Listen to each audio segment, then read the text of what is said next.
Stay the fuck out of nigga lane. Hey, don't swear, don't swear, hey, don't swear.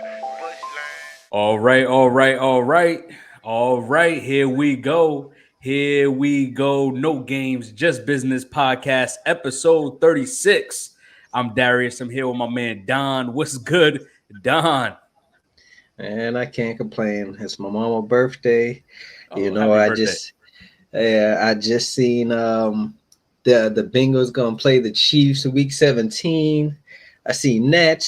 That's So an I L. said, Jesus. When do you stop hating? No, That's what what I want to know. happened? Go ahead. You was When does spitting. Yeah, I was, but then it's just like, damn, when does the hate stop? I never seen Yo, somebody you have was so much spitting. hate just because I like a team. I never was worried about the Falcons before you, and I wasn't even hating on them until you started hating on my Bengals. Why we just can't find a common ground where it's like we see what the other one is doing. We don't spew no negative stuff unless it's warranted.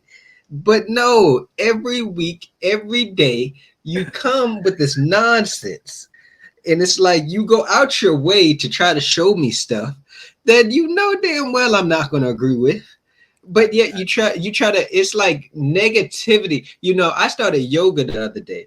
I said I'm trying to woo-san and trying to, what it is, meditate and calm my body. And you're disturbing it. I'm disturbing your inner peace. Yes. I'm sorry, bro. I'm Jesus. sorry. I'm sorry. Man, look here, Positive vibes, man. I was to say I did that yoga the other day. I about killed myself. Jesus.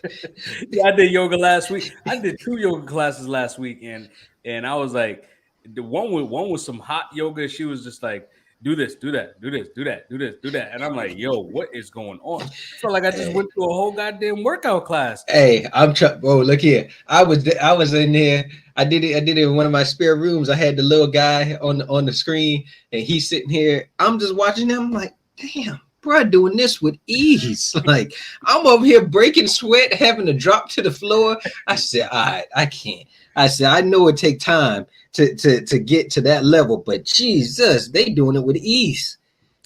Yeah, yeah, yoga is no joke, man. Yoga is no joke. Hey, they get my respect because I thought yoga was something easy. I realized I was sleeping and I should not have.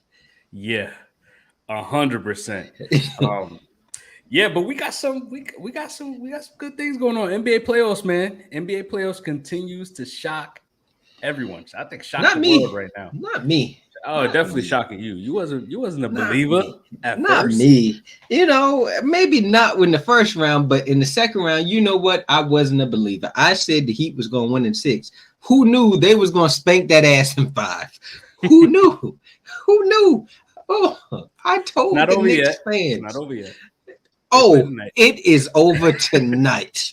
We are spanking that ass. Did you, man? When we get to the playoff review, I will speak on the Knicks. But man, hey, some teams up 3-1, and I got a feeling one of them gonna be over tonight. Oof, oof. I mean, there's two over there. There's the Lakers. The I don't Lakers. think they're gonna be over tonight.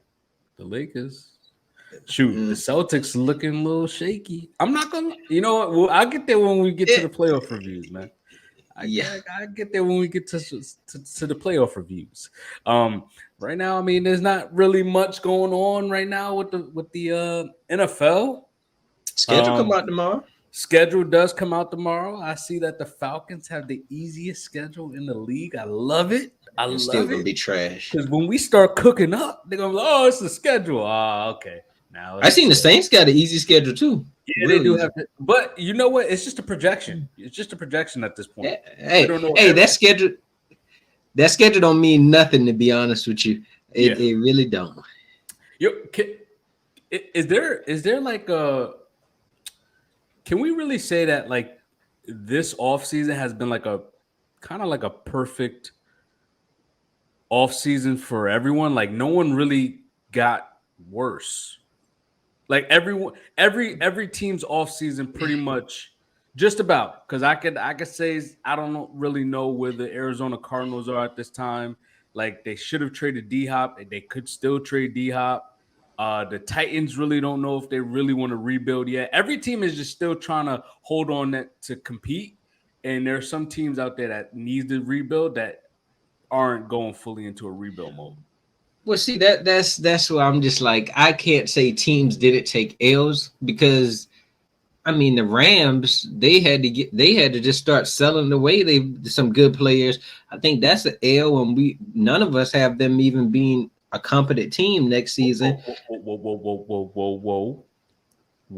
Mainstream media finds a way to have the Rams ranked the course. top 15 Of team course. in league when they Of get course. Matthew Stafford back and Cooper Kupp and Aaron Donald and oh god. Of course. I mean, don't know.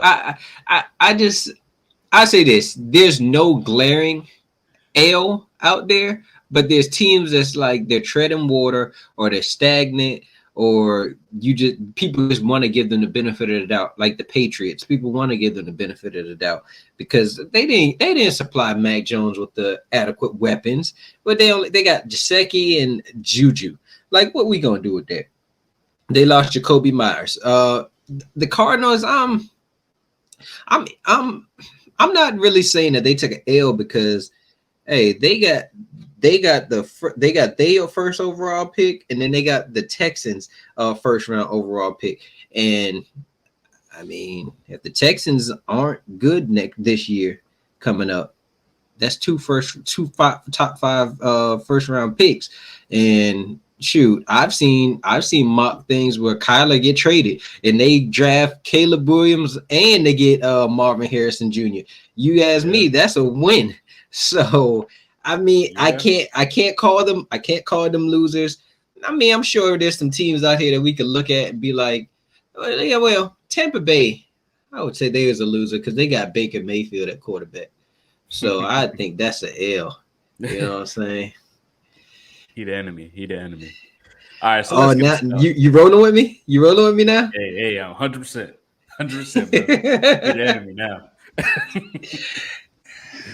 All right. So we got a busy one today, Don. We got starting it off with a nice juicy topic. Top 10 offensive units in the league.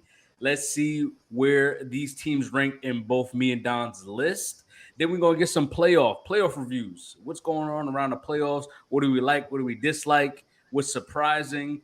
Let's talk about some NBA playoffs. And then we're going to get into a new topic. What's more likely? This should be fun. This should be real fun. And then we're going to end it off, you already know, guys, with our round robin. So before we get started, I want everybody to like, subscribe, comment, give us 5 stars, share the page, just share us and support. To be honest with you, but hey, let's get into this top 10 playmakers. I'm interested to see what nonsense gets spewed. Let's get it. Top 10 offensive units in the league. I'll start it off. Here. Please do. Hey, you know what? I gotta give it. I should have worn my hat today. I said I was gonna wear my hat to the season. For who? You already know. You see that? You see that greatness back in? I thought we was on the same page earlier. I just gotta give the shout out to the honorable mention, man. Okay. Honorable mention. You know, my Atlanta Falcons, because I truly believe, I feel it that we come. We're gonna be a top 10 offense this year. Top 10 offense. Hey, for the defense, we were still ranked around that 27. I think, we'll probably be around the 16 to 20, but that's okay. Offensively, we will be one of the best. But shout out to them. Shout out to Kyle Pitts. Shout out to the 1-2 punch, Tyler Algier, the next great Bijan Robinson. Ritter will change. He's gonna get some respect this year. He's gonna get some respect. And Drake London, he's gonna have a solid season. But it's not about us today. Let's get to the top 10. So number 10 for me, Miami Dolphins. Miami. Yes. And it's really just the two, because I think those two are better than a lot of threes. And Tyreek Hill is just so dynamic. he changes the way defensive units scheme. Jalen Waddle, I mean, I don't know if Tyreek Hill is just talking because that's his teammate, or he truly believes that Jalen Waddle can be just as good as him. I mean, Jalen Waddle has shown he could take the top off of defense as well. We talk about the two fastest duos in the league right there. The fastest offense in the league. But this team goes where Tua goes. As long as Tua is healthy, this team is solid. We hope that Tua can stay healthy, but he hasn't shown that he could. That he could. Um, I still think that they're the best duo. Tyreek Hill was on pace for 2,000. The only bad thing about this team is that they were ranked one of the worst rushing offenses in the league. But the passing attack was so elite, you didn't even realize that they were the worst rushing offense and one of the worst rushing offenses in the league. So that's why I still put them at top 10 because they have two dynamic duos on the outside. I mean, when you dink and dunk all the way down the field, I mean, and you got speedsters, I would expect. Hey, I'm just saying. Get your playmakers of football. That's all you gotta do. I'm just saying. But some of my honorable mentions include those Miami Dolphins, the Bears, the Bucks. Bears. They got DJ Moore, Mooney, Cole Kmet, and what is Herbert as the running back? Like that's a pretty good like miniature. What you called it? Quadruples or whatever the hell you called it last week. You know damn well Cole Kmet is not a top 10. I can name 10. I didn't say he was top 10. I never said right he there. was so top then 10. That doesn't qualify for I him to be never even said in the honorable bro. mentions. You got DJ Moore and Mooney. Mooney. What about the running back? I'm not worried about Khalil Herbert, who is a second string running back, trying to be a first string running back that just came off. Then he just tears ACL. No, we're not doing this. It's hate. That's hate. That's not hate.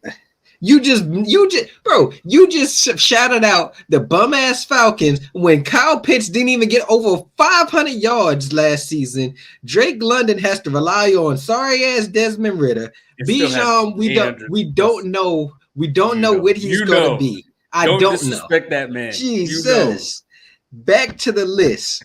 Another honorable mention: the Tampa Bay Buccaneers. They got 2,000-yard receivers, and then they still have Rashad White back there, who's a pretty good running back.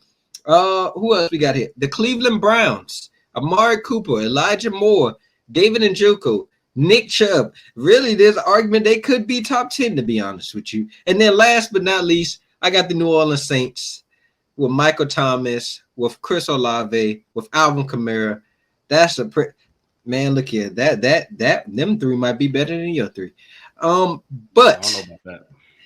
My number 10, I honestly debated back and forth on this one with them and the Browns or them and the Saints. But I went with the Las Vegas Raiders just because they have a top 3 wide receiver in the game of Devontae Adams. They have Jacoby Myers, who came from New England, who is pretty good with New England. They still have Hunter Renfrow, who's a pretty good slot receiver, and they still have probably, you could say he might have been the best running back last year, and Josh Jacobs. And I feel like with all those weapons, granted, they got Jimmy G back there, and they got McDaniels as the coach. They're going to have their limitations, but it won't be because of the offensive weapons around this team, to be honest with you. Raiders at number 10. I like that. I got them a little higher, but we'll get there. You got them a lot higher. Okay. I do. And so let's get into number 9. Number 9, I got the Baltimore Ravens. And the only reason why I got them at number 9 is because of health. That's the only reason. All of them are pretty much injury prone. J.K. Dobbins, Gus Edwards, Lamar, Rashad Bateman, OBJ, Zay Flowers just got into the offense. Mark Andrews has been very healthy, and the O-line has been pretty unhealthy as well the last year. So that's the only reason why I got them at number 9. But other than that, they could be a top 5 unit. They could be a top 5 unit. I know you hating. I know you like to I'm just not hate on them. hating. I'm I know not you hating. just don't. It's craziness to have them as a top 10 playmakers where you have multiple people that cannot stay healthy. And Odell, he got 2 bad knees now, and you relying on that. You're relying on Gus Edwards or J.K. Dobbins, multiple people that stay injured. I can't put my faith in that. And then, with Zay Flowers, just because he's a rookie, like. Bro, I'm not banking on no Ravens to be no top 10 playmakers, and then got Lamar with that dumbass quote. Oh, I'm gonna throw for 6,000 yards, bro. You ain't got that type of bag, bro. You don't. You ain't got that in you. Stop it. So hey, go off. They did not make my list. They didn't even make honorable mention. I know. Like I'm not. I know you hating on that. I know No, you hating. I'm just You not probably put going. the Steelers over them. Shit, Steelers got a better. Steelers got better weapons. No, they don't. Yes, they do. Like, stop with that No, nonsense. As a collective, They have a better. The three running backs that Baltimore uses is better than Najee's 1 year. No, they got Najee, and then they got that guy. What's his name? Ward, I believe. He's pretty good. Ty Ward.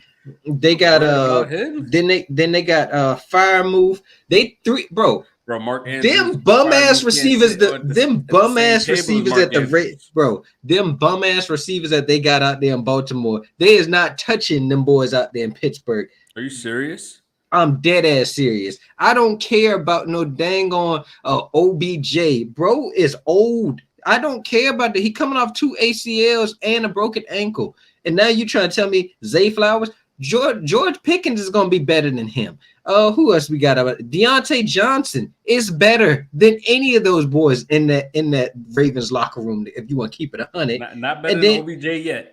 He's better than him. I can't. I'm not going off of past accolades. I cannot go off of past accolades. Was when OBJ here you go. Came here into you go. League, he past was like accolades. Past accolades. He was fighting. What have you done? What has he done for me now? The best receiver in the league. He was fighting to be a top 5, top 3 receiver in the league when he was like that for the Giants. So don't disrespect him. Don't disrespect him. What has he done for me now? Hey. That's the problem. I said Deontay Johnson is not on OBJ's level as far as a career yet. I said yet. But we're not talking about career. We're talking about right now. The Steelers have a better wide receiver room than the Baltimore Ravens. That's a fact. They got even if you don't consider them ones, they got 3 twos there. They got Allen Robinson now also. Like, come on now. Like, stop with that nonsense. Stop with that nonsense. My number 9, I got the Los Angeles Chargers. They got Mike Williams. They got Keenan Allen. Number they 9? Yes, they got Austin Eckler. I mean, the people above them, I can't justify them being higher than these guys. And then they picked up Quentin Johnson. Austin Eckler is a do-it-all back. He can receive, he can run. You got the slot king, Keenan Allen, Mike Williams, a big body. They've built a really good weaponry around Justin Herbert, and I won't be surprised if they make it to the playoffs and actually get past the first round this year. Wow. See your reaction.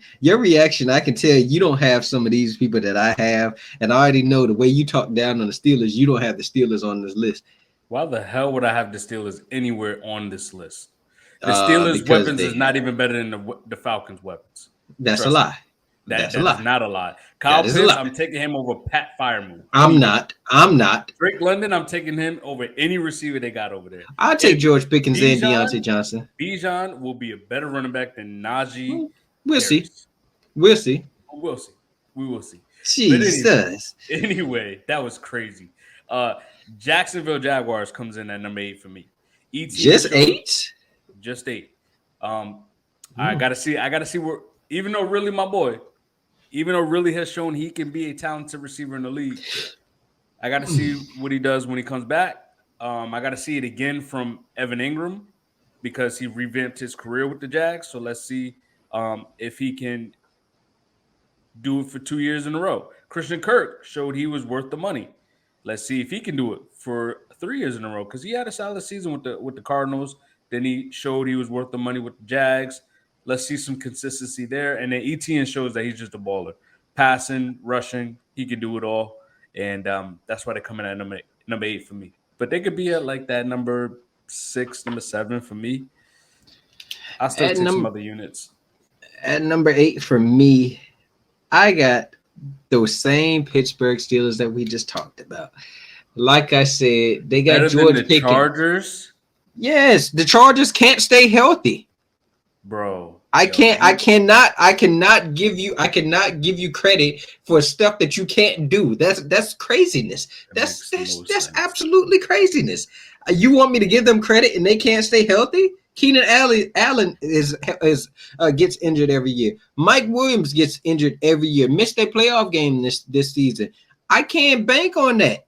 I can't. At least with the Steelers, they got some guys that show up every single week. Deontay Johnson is a pretty good receiver. Bro, you were just sitting on Deontay Johnson when we had that argument. I don't remember that. No, now you don't. No. I don't remember that. Why can't I go through my list? No. You just went through your list. I said I'm nothing. not gonna let you do this bullshit this morning. But go ahead. Talk. I don't remember none of that. All I remember is the Steelers are number 8 in playmakers because they have Pat Freiermuth, an up-and-coming tight end, who's going to be top 10 probably at the end of next season. Him and Kenny Pickett have a really good connection. You acting like top 10 is crazy. Like there's 10 elite tight ends out here. They have Najee. He started to turn it up the second half of the season. If he can carry that over to the next season, hey, they might be cooking. Like I said, got George Pickens, who was making amazing catches after amazing catches all last year. And then you got Allen Robinson, who might be able to restore his career even if he isn't. He can be a good blocker. I believe that's what somebody told me. He can be a good blocker for them. So I like the Steelers' weaponry. I do. That's horrible. That's your number 8? Yup. Wow. That's ridiculous. Number 7 for me is the Raiders because they have an elite talent in Devontae Adams, who I still think is the best receiver in the league. They bring in Jacoby Myers, like you already said, who is a solid number 1 for New England. Josh Jacobs led the league in rushing. Hey, thank you, Josh. You was on my fantasy football team in 2 leagues. Thank you. And Devontae Adams. Thank you. Which I still lost the championship, but it's okay. Hunter Renfrow as a number 3 option. I like it. Let's see if he can bounce back from last year. And I personally think Jimmy G is better than Derek Carr. Jimmy G is showing he's a proven winner. He just can't stay healthy. But if he could, he would be 10 times better than Derek Carr. So let's see how this offense goes. 10 times better? Yes, Derek Carr is not that good. Let me ask you this. What you going to say when he wins the NFC South? What are you going to say? If he does it, which he won't, congrats, bro. You're going to do – you're 0-2 in the playoffs. You've been with the Raiders for how many years? Lost 2 playoff games. Congratulations. The AFC is so much tougher. He ran into the Bengals, and then he ran. So much tougher. Who else did he run into after that? I don't know because it didn't matter if he was like that. He could overcome those teams. But let's see. Hold on. There's people that you are praising and trying to big up, and they have done diddly shit in the playoffs. Who? Literally. Let's start off with Lamar. He's 1-3 in the playoffs, but yet you keep pushing that team like they like that. And I mean, shit. I don't see them as a real contender. I don't see them as a real threat, but yet you push them like they did something in the playoffs for us to worry about. Oh my God. You brought up one good team they played. Bro, Derek Carr was with this organization for I know how long he's been there, how long he didn't make the playoffs. 8 years. He made the playoffs twice. Hey, he finished like that sometimes. Average 4th in the division. You know what that stat don't tell you? How bad his defense was, how bad his O-line was. Like it ain't just all on Derek Carr. Let's not do that. Now it's not all on Derek Carr. But if you like that, you supposed to. But you were brought into the Saints to make them Super Bowl contenders, and I don't see it. I just don't see it. Just You don't are a see it, hater. man. You are a true hater. I want you to know that. At number 7, because you had the Raiders at 7. Number 7, I got the Minnesota Vikings. They got a top 2 wide receiver in Jettas. They got Hawkinson. They got the running back Dalvin Cook, and then they went and drafted Addison. This is a pretty good squad, to be honest with you. They got weapons everywhere, and there's an argument to be made. Jettas could be the best wide receiver in the league. I'm not on that train. I think he's number 2, but I really like the squad. I just couldn't put them higher than some other teams. I kind of feel like I should have switched them in this other team, but I'll ride with the Vikings being a 7. You know what? Actually, the Vikings. Shout out the Vikings. They didn't make my list. Oh wow. Because Okay. of the simple fact I don't know what's going on with Dalvin Cook, and if you notice his stats, But you got the bum ass Ravens on there who can't stay healthy. I was gonna say, like, if there was a team that I had to take off, it would be the Ravens, and or the Dolphins as a collective. But I just think that they force feed Jetta a lot. Jetta's a really top 2 receiver in the league, top 3. But it's really all on Jetta's and Dalvin Cook. Hawkinson there now. Hawkinson's a really good tight end. I like him. And they got that young boy Addison. Osborne and Addison, yes. I think those are solid 2s and 3s. Who knows what Addison's going to be. Dalvin Cook, if you look at him year by year, he's on the he's not as yards per carry. It's been decreased for the last 4 years straight. And yards in total decreased year by year, 4 years straight. So it's not as bad as the fall of what we saw with Zeke, but it's trending in that direction, which is why they are trying to shop him potentially. So that I think the potential of Dalvin Cook not being there threw me off to where I'm like I can put them in my top 10 units with him there, but because I don't know, I'm gonna leave them off for now, and they'll be like that 11, 12 for me. But yeah, you got it. You got that. But you got the bum ass Ravens. Jesus. Yeah, I do. Because I think the Ravens are going to be a really good unit. No, just you be wanting to push these narratives and it clouds your vision. And it's like, I want better for you, bro. I really do. I want you to think better. I really do. That. I want you to stop with this nonsense. Stop attaching yourself with bum ass teams. That's the problem. You attach yourself to bum ass teams. Look at the teams you got on your wall, bro. Besides Duke and Kentucky, look at the teams, man. Like, I want better for you. Hey, man. Respect. We got the Yankees over here. I forgot about them. I couldn't see them today. I give them some props too. But them other two, like, come on, man. Duke Nation. You know Houston in the building, man. We're gonna be hey, I'll get to them later.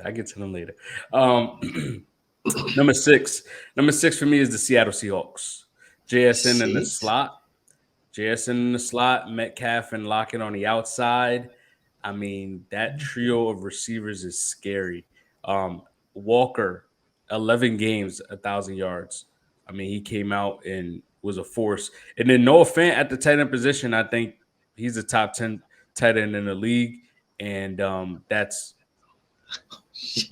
think he's top 10 in the league. Bro just had basically a heart attack when I said Pat Firemouth. And bro brought up damn Noah Fant. No, you was talking about Firemouth like he was like the guy. He's the next up and coming tight end. He's the next up and coming tight end. What is wrong with saying that? He not better than Kyle Pitts? I bet he have a better season. Don, I've been looking at hats. I've been looking at hats for 2 weeks now, man. That's fine. You just window shopping. Hey, you just window shopping. That's all. Just let me know which website you look. Let me know which website you looking at so I can go get my hat up off of there. Number 6, I got the Jacksonville Jaguars. Got Christian Kirk. Got Ridley. Got ETN. Got Ingram. That's a pretty good foursome. I can't discredit it. Only thing I would push back on, we haven't seen Ridley like you said, so we could assume that he's gonna come back this same Ridley, but we don't know for a fact. ETN, he gets hurt here and there. Christian Kirk had a breakout season last year. People thought he was overpaid, and he showed like, nah, I deserve this money. So in Ingram, he's on a franchise tag, so he might try to ball out even more. So I got to give them. They're my number 6. Number 5 for me is the Cowboys. I Cowboys. think Wow. that offensively, I mean, CD has shown he could be a top 5, maybe he's definitely top 10. But I mean, his explosive, he's just a very explosive weapon. As soon as he gets the ball, I mean, he can make people miss. And you bring in Brandon Cooks, who's a nice deep threat. What they need. Real quick question: You don't think they're just like a 2-headed monster, just like how the Dolphins are? No, because I think Pollard is better than both. If Pollard comes back healthy, I think that's I just couldn't than the two Raheem Mostert and Jeff Wilson. I think that's where I paused on the Cowboys, because I thought about having them, but then I just like, Pollard's injured. I don't know how he's coming back off of that foot injury. So it was really just looking like CD and Brandon Cooks, and I don't really think Gallup is like that. And Dalton Schultz is gone, so I don't know. This team still offensively is still strong. They brought in the coach's son, Deuce Vaughn, who a lot of teams wanted, and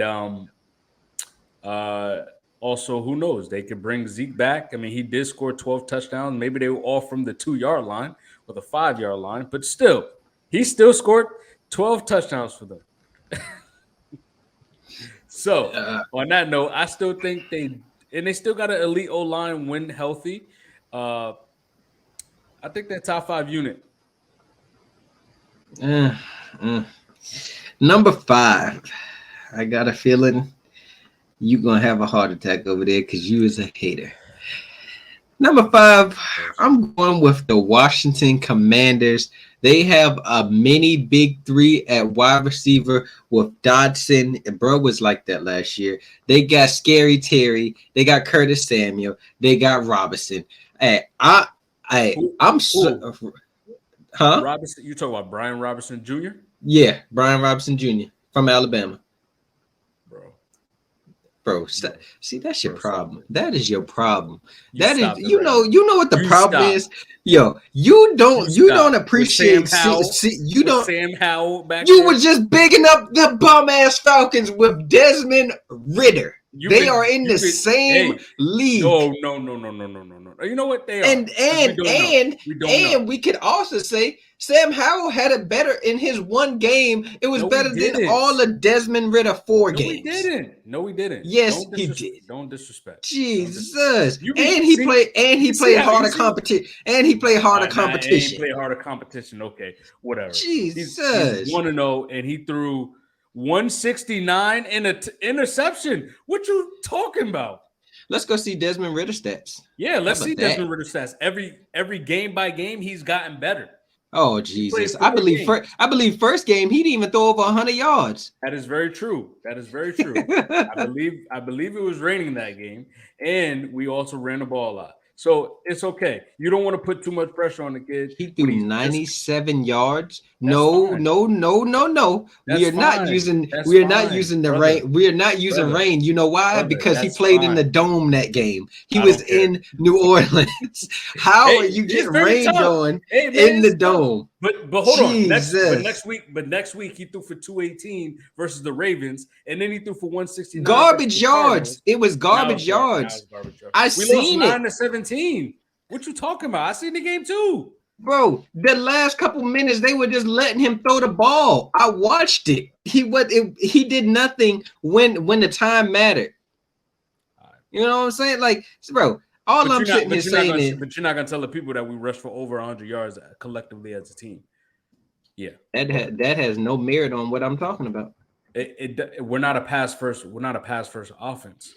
But anyway, this isn't about us. So whatever. So you said the Commanders are a top Yes, a five. top five because they have Scary Terry, they have Dotson, they have Curtis Samuel, they have Brian Robinson. I like their Bro, weapons, to be honest bro, with you. Brian Robinson is not like that. Oh He's not Jesus. like that. He's not Oh like that. Jesus. Trust me. Brea's a solid running back. No, he's not. I can name Oh Jesus. 20 running backs better than Brian Robinson. Anyway, number 4 I for mean, he me was a is rookie last year. now he's a rookie. Okay. 49ers. And there was like 10, there was like 5 other rookies better than him. 7 other rookies better than him. Oh Jesus. Bro was coming off and getting shot. Jesus. Hey, I don't know. Hey, I'm glad the full recovery came, but still, brother. Hey, that we're not making excuses out here. You talking about he's like that, and I'm telling you, he's not like that. Shit. His backup, Antonio Gibson, is more explosive than Brian Robinson. Maybe, but hey, that even adds to my argument. No. 49ers is number 4 for me because CMC is very efficient and explosive in this offense. Kittle is a true football player. He does everything, whether it's block, he can catch. He literally can do it all as a tight end. And Ayuk and Debo is 2 very good, solid receivers. That Debo is another player that can do it all, run the football, catch passes, catch contested catches. Very tough player, very explosive. He can make guys miss, and he can hit a home run at any point in the offense as well. So they're number 4 unit for me. You know, we finally agreed on something because that's who I also have. I have the 49ers. You know, they get, like you said, got George Kittle, got Ayuk, got Jennings, got Debo, McCaffrey, and the way they're getting used, it's a lot of just dinking and dunking also, but they make it look good. I ain't gonna lie to you. That's one running scheme I don't mind watching. Unlike some of these other bum ass organizations that do running schemes that I can't stand watching. No names: Atlanta, Baltimore, Tennessee. But be that and it may, they have a top 4 weaponry. Who do you have at number 3? Yeah, I'm gonna let that disrespect slide because those 3 teams that you named are the 3 best rushing offenses in the league. It's funny you say that. But Russian anyway, doesn't win championships anymore. Hey. 49ers still hasn't won a championship. I did. You just proved my point. Hey, Bengals haven't won the championship either. Oh man, number 3, Chargers is number 3 for me because as a collective unit, Austin Eckler is a double-digit touchdown scorer for the last 2 years, I would say. But either way, I mean, he's easily getting 6-7 plus rushing touchdowns, or same thing with passing touchdowns as well, at least 5. When you bring in Quentin Johnson, I think this is the best fit for him. Now you got a young receiver to build with Justin Herbert. Keenan Allen's getting a little older, but he is a pure hands receiver when healthy. He has been battling injuries for the last 2 years. But, I mean, when you talk about consistency when he's in the game, I mean, you throw Keenan Allen the ball, it's 9 times out of 10 he's catching that pass. Mike Williams, nice deep threat, but again, another player that battles injuries. I think as a collective, when healthy, this team is a top 3 to 5 offense. Yeah. Let's see number 3 because you had the Commanders at. Yes. Stop hating. That's your problem. You just be hating so much. I don't say nothing about the bum ass teams that you got on that list, like the Baltimore Ravens. Your honorable mention, the Atlanta Falcons. I don't be saying nothing. I don't say nothing. Very respectable. You know, at number 3, I'm gonna put some respect on the team that you clearly did not put respect on because you had them lower on the list. I got the Seattle Seahawks. They got DK Metcalf, Tyler Lockett, JSN, Kenneth Walker, and then they also drafted Charbonnet also. And you bigged up Noah Fant earlier. Like, bro, this weaponry here, I cannot name literally besides two other teams that have a better, maybe not even two, maybe only one team that has a better wide receiver room than this team. And then you got Kenneth Walker, who was a stud, as they say, last year. And I don't see how you're that low on them, to be honest with you. And to have teams like who have you had? I don't remember the Cowboys. The Cowboys did not have a better weaponry than the Seahawks. What are we talking about, bro? Hey, as much as I poo-poo Dak, I believe in Dak more than I believe in Geno. But we going off of running back, tight end, and wide receiver. We didn't say nothing. We said nothing about. Whoa. Don't sleep on Tony Pollard. Don't sleep on Tony. And remind you, he played behind Zeke for a couple of years. I'm just saying, he never really got a shot. He never really got a chance. He was a Pro Bowler last year. He didn't even start. He played more downs probably than Zeke probably. Nah, they played just about the same. I think it was a 50-50 snap. But Kenneth Walker also got injured. And that's why they got Charbonnet back there. They drafted him also. Who they said there was three elite guys in the draft. Yo boy, Gibbs and Charbonnet. So just saying. Number 2, I got them Cincinnati Bengals. Chase. This is every single week that you get mellow tone whenever you got to talk about us. They got a guy named Jamar Chase. He's pretty solid. Just a guy. You know, you seen his workouts of it lately? I know you have because you seen him working out with. Yeah. They got a Hulk. They got a Hulk in Jamar Chase. I like Jamar. Oh, now. I was actually talking about when he was working out with Micah Parsons the other day. Oh no. I was talking about when he worked out with the GOAT, Bijan Robinson. But then you mix that in with Joe Burrow. I mean, that's just a cheating combination right there. T. Higgins, easily a top 20 receiver. Most teams, any team actually will want him on. You know, if they don't want to pay you, come on down to Atlanta. We'll take you. Tyler Boyd. Yeah, because y'all turning into the Atlanta Bengals, ain't it? Hey man. We do our own thing, man. We do our own thing, man. We got our own scheme. Tyler Boyd might be the best number 3 receiver in the league, still averaging around 700 yards. It ain't no might. It's no might. Hey, man, I'm giving y'all some praise here. I'm giving y'all some love here. You're saying nonsense over there. He might be. I can't even praise you guys without you. You know what I'm saying? Dang, Joe Mixon has his ups and downs, but I mean, he's still a very solid running back. Still top 12, you know, in my eyes. 12. Yeah. That's a good number for him. But yeah, number 2 is the Bengals. Well, my number 2 is the Philadelphia Eagles. I mean, they got AJ Brown, they got Devonta Smith, they got Swift the other day, they got Quez Watkins, they got Dallas Goedert. I mean, they are stacked. I cannot hate. They really are stacked. But I mean, you know, I only had to place them at 2 because you have a juggernaut at number 1. Not worried about it. Yeah, the Eagles is the number 1 offense for me, and that's because Hurts has that rushing ability. Add that with Swift. Why we keep talking about Hurts and quarterbacks? Because Joe Burrow clears Jalen Hurts. I don't care. Rushing if we ability. If we bringing in quarterback, you act like Joe Burrow can't run. You act like he can't run, like he's Matt Ryan back there. He can't run like Jalen Hurts. He can't run like Lamar Jackson. And Jalen Hurts and Lamar can't pass like Joe Burrow. That's fine. The scheme of the Philadelphia Eagles is very good. They got DeAndre Swift back there, as you said, AJ Brown, Devontae Smith, two good receivers, both went over 1,000.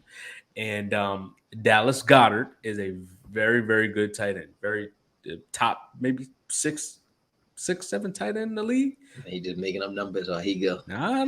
It's definitely top 6. You know, number 1, I got the GOATs. I got the GOATs of them all. You know what I'm saying? Them Bengals. You know what I'm saying? Hey, come on now. We got the best wide receiver in the league. We got another top 10 receiver in the league in T. Higgins. We got that boy the slot killer, Tyler Boyd. We got Joe Mixon coming off a down year, but he still put up 800 yards.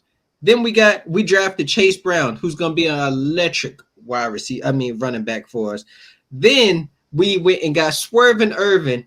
I don't know if you've been noticing, but any tight end that comes to Cincinnati after their year, they get paid. Like, they really get paid. So you might as well just call us tight end U. You know what I'm saying? Because we getting y'all boys paid. And then if you want to bring up Joe Burrow and quarterbacks, we got the best quarterback out here. You know what I'm saying? And we're going to prove that to y'all this year. You got traded for him? No, we got somebody better. We're going to prove that to everybody this year. You know, we have one of the easiest schedules. These weapons are going to kill every single week. Them bum-ass Ravens don't want to see us. Them Browns don't want to see us. The Steelers don't want to see us. Anybody that you line up against this weaponry, they are going to get killed each and every week. And I can't wait to see it because we finally shored up our offensive line, which has been killing us for the last couple of years. And Bengals #1. Yeah, I'm not. I just can't wait for the NFL season to start, man. That's all I got to say. That's all I have to say. And on that note, that's the top 10 offensive units in the league. I'll go over your top 10 again. My top 10 is at number 10. I got the Miami Dolphins. I got the Baltimore Ravens coming in at 9. Jacksonville at number 8. 7 is the Raiders for me. 6, Seattle Seahawks. 5, Cowboys. 49ers at 4. 3, the Chargers. 2, the Bengals. And number 1, the Philadelphia Eagles. My top 10, I got the Las Vegas Raiders. Then I got the Los Angeles Chargers. Then I got those Pittsburgh Steelers, followed by the Minnesota Vikings. Then the Jaguars. Then I got the Commanders. And then number 4, I got the 49ers. I got the Seahawks at number 3. I got those Dirty Birds out there in Philly at number 2. And number 1, you know, the GOATs. Those Bengals. Wow. All right. So let's get into some NBA basketball talk. NBA playoffs, and we got Zay in the building. What's good, Zay? What's up, man? How y'all doing? Can't complain. Can't. Except this camera angle. I'm over here fighting with it, trying to get right into the box. Nah. There we go. Yeah, I just heard Don spew some nonsense first topic, but it's okay. It's okay. That's pretty normal. Hey, there's so much hate up out here. I mean, that the problem is you just be hating. That's really what it is. I be speaking the facts. People have told you that, and you still don't want to ride with it. I don't know what he's talking about. But NBA playoffs, man. There's been some crazy games, surprises. There's. Should we just address the elephant in the room? Somebody team is down 3-1 on this pod. Wow. I don't know if we want to start there or do we want to work our way to that or y'all want to go somewhere else. Y'all let me know. That I'm just a observer today. What you got to say, Zay? Hey, what's going on? What's going on with the Warriors? I mean, I definitely was going to address it during this episode. You know, we could just go ahead with the round robins, man. For real. Man.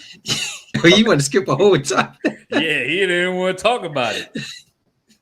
Some of us want to talk about our teams. Hey, I mean, you have the right to talk. You have every right to talk. You know. Yeah, well, since you don't want to talk about your series, I guess I will. Flat out, just straight up, like, these last couple games, the Warriors have been killing themselves, to be honest with you. Whether it's turnovers, whether it's Jordan Poole not showing up, bro might be working his way up out of Golden State, to be honest with you, the way he playing. I mean, I think I seen what I said the other day that bro, he is I got it right here. Actually, bruh has zero. Bruh had 10. He was in the 10 minutes, went 0 for 4. Then if it was 0 points, and in games 2 through 4, he only had 11 points. He went 0 of 8 from 3 and had 7 turnovers. What are we gonna do with that? And this man is supposed to be what y'all third best scorer? I guess he would be before Wiggins, right? So I'm trying to figure out. He not even doing his part. You got guys like Lonnie Walker and Austin Reeves and Dennis Schroeder playing better than this man in this series, and you supposed to be the constant. Clay had a bad game the other game too, the last game. Then y'all turnovers, y'all just do so much dumb stuff. I swear, watching y'all give me a headache. It's like y'all give away the ball so much, so effortlessly. Like Draymond driving to the hole the last play, and then getting caught in the air. First of all, you got Dennis Schroeder on him. Body him. I get it. Y'all was going for a 3, but I would play the free throw game. I would see if they're going to knock down free throws if you can't get a wide open 3. Then you got Steph. He after the jump ball, he's able to get the ball. I give him that. He went up.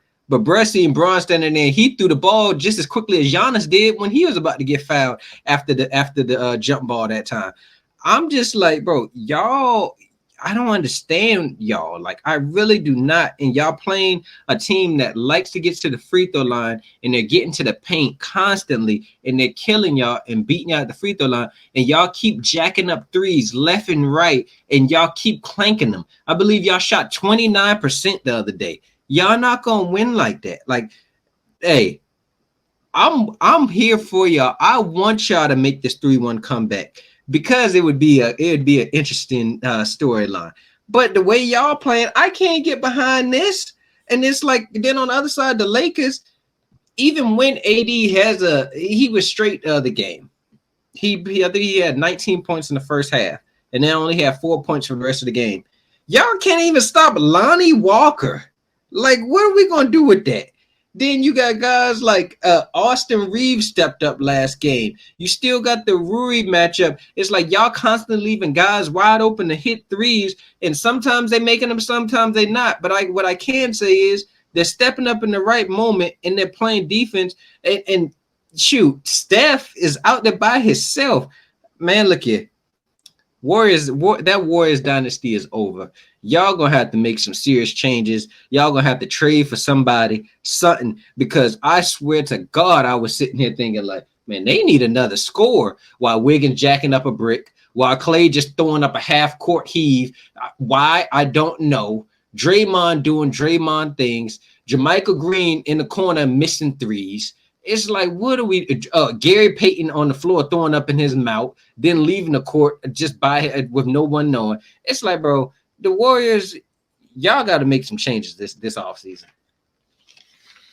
I mean, that last point was I mean, the man can't help that he threw up in his mouth. You know? Hey, it was just I was already shitting on y'all, so I just said I might as well just shit on him too.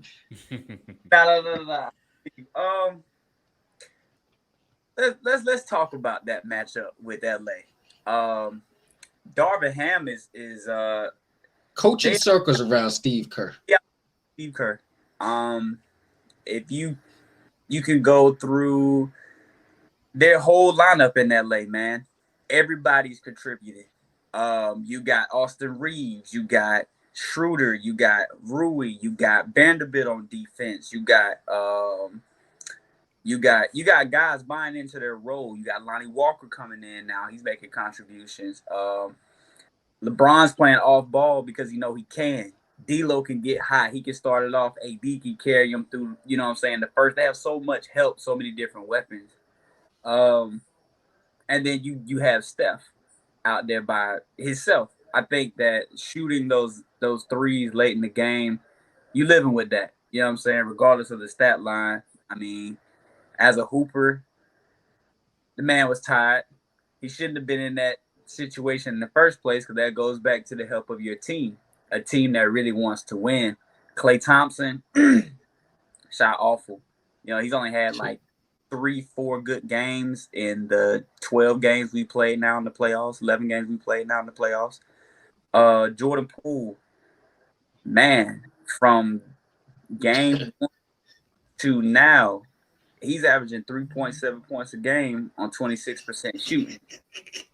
That's a guy that was averaging 20. That's 17 points off the board right there against the Lakers and Warriors. They're not blowouts, with the exception of being in Golden State and how they won that game. These are close ball games, bro. You know what I'm saying? Like you said, man, you got guys out here not getting the bag that he getting, and they out hooping him. I had said that last series with Malik Monk. You know what I'm saying? And I don't think it's necessarily something that he can. No. He can control, but it's not gonna happen right now. He got a certain style of play. He is a factor in their offense, but they're putting better defenders on him, and he can't shake them, bro. Turnovers, scoring, everything, and he's not a defensive player. So if you're not scoring and you can't play defense, you have no value. Play, you know what I'm saying? Can't play. I mean, JaMychal Green. Let's talk about him. Let's talk about Vanderbilt, and let's talk about Jonathan Kuminga on Golden State. Let's talk about the trust again that the Lakers have amongst their team, bro. They play together. I mean, I don't think I've ever seen Clay take as many selfish shots as he has. I don't know if it's just because he's trying to prove that he's still him. Or he has to. We got some locker room problems going on, and we gotta get right if we want to make a comeback. Well, y'all need to figure out what y'all gonna do with AD, because for some reason y'all can't stop him. And anytime, I mean, it's shown throughout the entire playoffs when AD scores at least over 20 points, and he typically has over 12 boards, the Lakers is typically winning that game because everyone else, like you said, is contributing because they play as a team. Yeah, I mean that's you can't do nothing about that. That's 6'10". You can't teach height. We can't grow tonight or through this series. You know what I'm saying? Like I can honestly say, if we lose this round, the Nuggets are a better matchup for the Lakers. That's a tall team. Let's see if AD can do that again. Darius, if they lose this round, like they ain't gonna lose this round. Well, I mean, the only reason why if it's because, again, these have been blowout games, bro. This is about effort. These grown men, we talking about effort. They getting paid the bag. Man, we just named the key players that need to step up, and it's no excuse for why they haven't. Simple. If they don't, hey, we're gonna lose. But I know the Lakers ain't gonna come laying down because Bron already know, one, this team has come back from 3-1 before. And he has come back against them 3-1 before. So he knows what type of dog that it takes to come back in that situation. And he ain't playing with them boys. Bron ain't putting that on his legacy. So it's gonna be a dog fight every game. And if it ain't, we're going home, man. Simple. Well, you're already home. Yeah, I give y'all maybe one more game because Steph is gonna have to have one of those magical games again. But I mean, hey, people were getting mad at me when I said that this Warriors team is gonna have to trade for another star. They need another star. They need another guy that's gonna put the ball in the hoop. And Jordan Poole, they're like, who are they gonna trade for? I mean, what pieces are they gonna give away to get a star? And I'm like, well, first of all, it has to be Jordan Poole. You probably got to put Kuminga in that package. Draymond. Well. And no. I you want to give up Draymond? Nah, Draymond's on a contract. Yeah, he's a free agent. No, but he got a player option for $27 million. Ain't nobody trying to pay Draymond no $27 million. Oh, he's on the player option. I thought he's playing on the player option right now. This upcoming season is his player option. Well, he's not going to turn that down. I can And tell so you that. you could package those two together No, it's and going to get. cost. It's going to cost way too much to package Jordan Poole's contract and Draymond's contract. Who's I'm taking sure both there's. of them? I don't know, but maybe there's a team. I don't know maybe the Raptors. Get Pascal and maybe what his name is, Gary Trent. Like, I don't know. You might have to throw some picks in there with it. But the Raptors look like they're trying to blow it up. Maybe DeRozan, something. They need something. DeRozan would actually fit pretty well in there because he would kill them in the mid range while you got Steph and Clay killing them from the outside. I would like that pairing, but they got to do something because this ain't working. Well, I think they're not gonna let Draymond's not gonna leave. I think he knows that nobody's gonna pay him a max contract. No disrespect, and I think his relationship with Steph plays a big factor in that as well. I don't think he'll go anywhere. I do think that they might consider trading Jordan Poole and Kuminga, because it's with Kuminga especially, like, for you to play him the whole season and then for him to get a bunch of DNPs in the playoffs, you don't trust him clearly. And you talk to your team captains about those decisions, man. Who y'all want starting, who y'all want out here on the court with y'all. And that was self-explanatory. And when they addressed getting Gary Payton to start, getting JaMychal Green to start, they were vocal about that. So, if they're not gonna play those young guys and give Curry, Clay, Draymond, and them a break, then get some vets to come in there that can help you compete for a championship and win. Because every team right now that's still in the playoffs, they don't have a young team per se. They have vet guys, So You think this team will work if they had if they traded one of these guys for a big, like a true big man? I already told you that it was a rumor going around about a potential sign and trade between Washington and Golden State this summer with Jordan Poole for Porzingis. I would revisit. No, he's a free agent this year, but I would have revisited that in a heartbeat. I mean, Yeah. Washington. Only thing is Porzingis, his health issues is just ridiculous. He stayed relatively healthy this season. If you think about it, though, I mean, Golden State has a good job of keeping guys healthy. I mean, Otto Porter, he had his healthiest season with Golden State. Gary Payton, a lot of guys, Yeah. So go ahead, Don. Nah, go ahead. I was gonna say, what do you think? Zay, you think you guys can come back from this 3-1, or you think it's over? I think that again, it's all about effort. I know what I'm gonna get from the core guys in Golden State. I don't know what our supporting cast will do. The Lakers win. They actually have a higher win percentage when their supporting cast snaps over their stars. You know what I'm saying? That's what it comes down to. And we talking about the dude that really is the X factor for us. And Steph or who? Nah, I mean Jordan Poole. We got to get some type of points. Yeah. Steph needs some help. Clay hasn't been consistent, and I mean, at least you know what you're getting from Steph and Draymond. Everyone else is pretty much a wild card.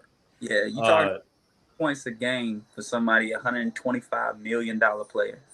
Yeah, and I guess at the end of the offseason, we'll figure out some trade packages, because I think Jordan Poole got to get up out of there, man. He's playing himself right out of Golden State. And you know what, and bro? some sucker's going to take him. You want to know what? I can honestly say that that's not really fair, but that's the politics of the league. You know what I'm saying? If you a 23-year-old dude, you come into the league, right? You get punched in the face.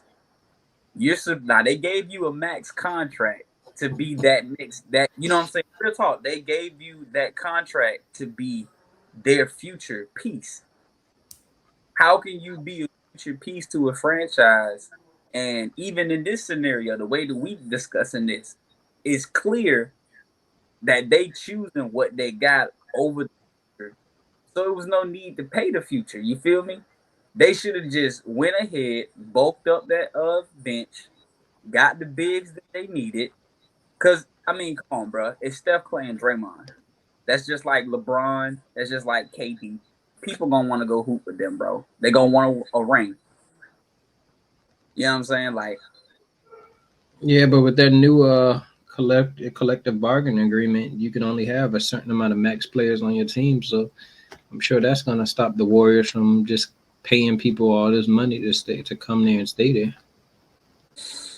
I mean, yeah, but again, it's ways around that. But if you trade a max player, right, like a Jordan Poole, and you get 2 or 3 guys on the contract, just good role players, good vet pieces. Look at Boston, they got Derek White, Malcolm Brogdon. Those you could bring in. You feel those are great role players. Like, man,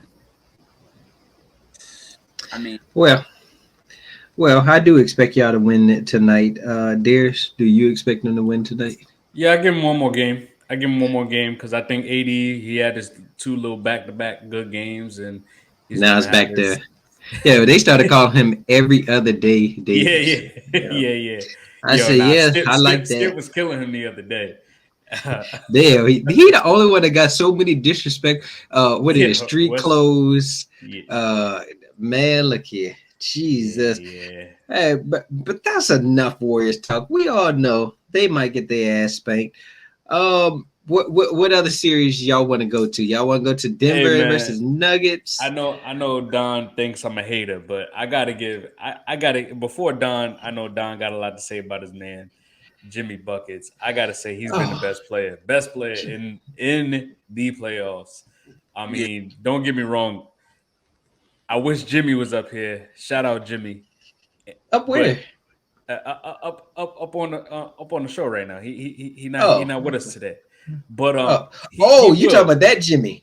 Oh yeah. He will have to put some respect, and when he listens to this, he knows he's gonna have to put some respect on James Harden and Joker this year. He gonna have to give him their respect because he been hating on them. Whoa. He got to give respect to the Joker. I'm not rolling with that James Harden. James Harden has had his best playoffs since he's been in the league. Besides when they went to his best. Final. Yes, this has been. He's had better ones with the Rockets. He's had playoffs. Bro, yes, you acting like bro has been doing something so astronomical, bro. Literally, so he was just trash in game 2 and 3, and then the last couple games, the game last night, he didn't do nothing special. It was just game 1 and game 4 where he put up 40 double doubles, 16 and 11. It was just game 1 and 4. It was just game 1 and 4 where it was something crazy. Every single game except for when he had the 40-point games.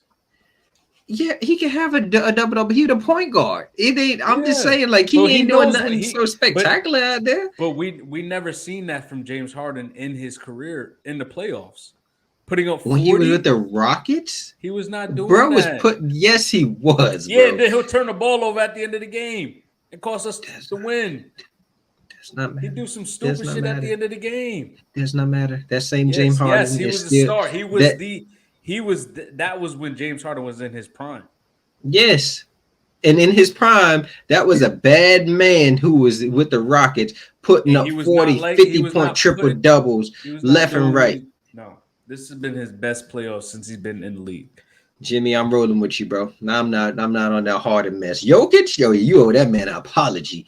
But Harden, nah, bro. Like, I'm not rolling off a couple games. Well, anyway, Jimmy Buckets, man. He been the best player in the playoffs so far. I mean, this is about to be the first 8th seed to make it to the conference finals since the '98 Knicks, and that team went on and went to the championship. So I mean, he's definitely a two-way player. I mean, he's rallying these guys behind him because even though Bam made the all defensive team, I think Bam sometimes takes nights off. He's iffy. Yeah, he's definitely iffy. And without Tyler Hero and Oladipo, for what Jimmy has been able to do with this team versus Giannis, versus the Knicks. I mean, oh my God, Jalen Brunson, he is a baller, but Julius Randle is I don't know what the hell goes on with his play style to have 0 points. They only 2 players scored in that fourth quarter, and that was Jalen Brunson and what's the other guy? The guy that you and Mike was going off about versus Barrett. Yeah, Barrett. Only Barrett and Brunson scored in the fourth quarter. Where You the might hell as well is just Julius say Randle? you might as well say just Brunson because Barrett do most of his work early in the game. After the early in the game, bro, get quiet real quick. I mean, they scored 19 points in the fourth quarter, and 16 of those came from, I think, 15 to 16 of those points came from Brunson alone. Hey, this team, I think the Knicks will be in that Heat phase. Like that's where they're gonna lean towards at some point with Brunson. They just need another star. But I don't know. Julius Randle ain't cutting it for me. You can't replicate. You can't replicate this Heat coach over here, bro. I gotta give it to Jimmy, man. He's cooking. You know what I'm saying? Isaiah, before I start, do you have anything on this series? This is why you can't get this man no praise, man. Look at cheese and this shit. I can't help it that my teams are winners. I mean, yo, Jimmy. One team. Jimmy just on a different level right now. Ain't nobody messing with Jimmy buckets.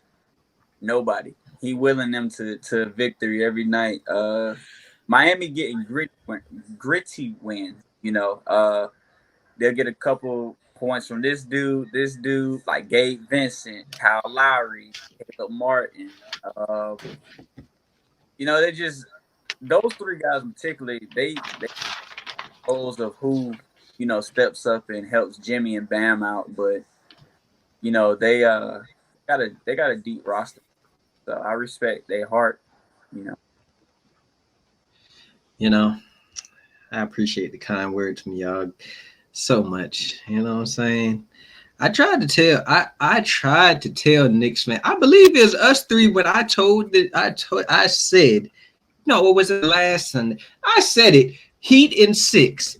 And the Knicks fans, they wanted to argue with me. They wanted to say the other day, before game 2, they said there's no way the Knicks lose to the Heat without Jimmy Butler. Well, if it wasn't for the refs, y'all asses would have been swept right now. If you want to keep it 100, all I know is I've been hearing.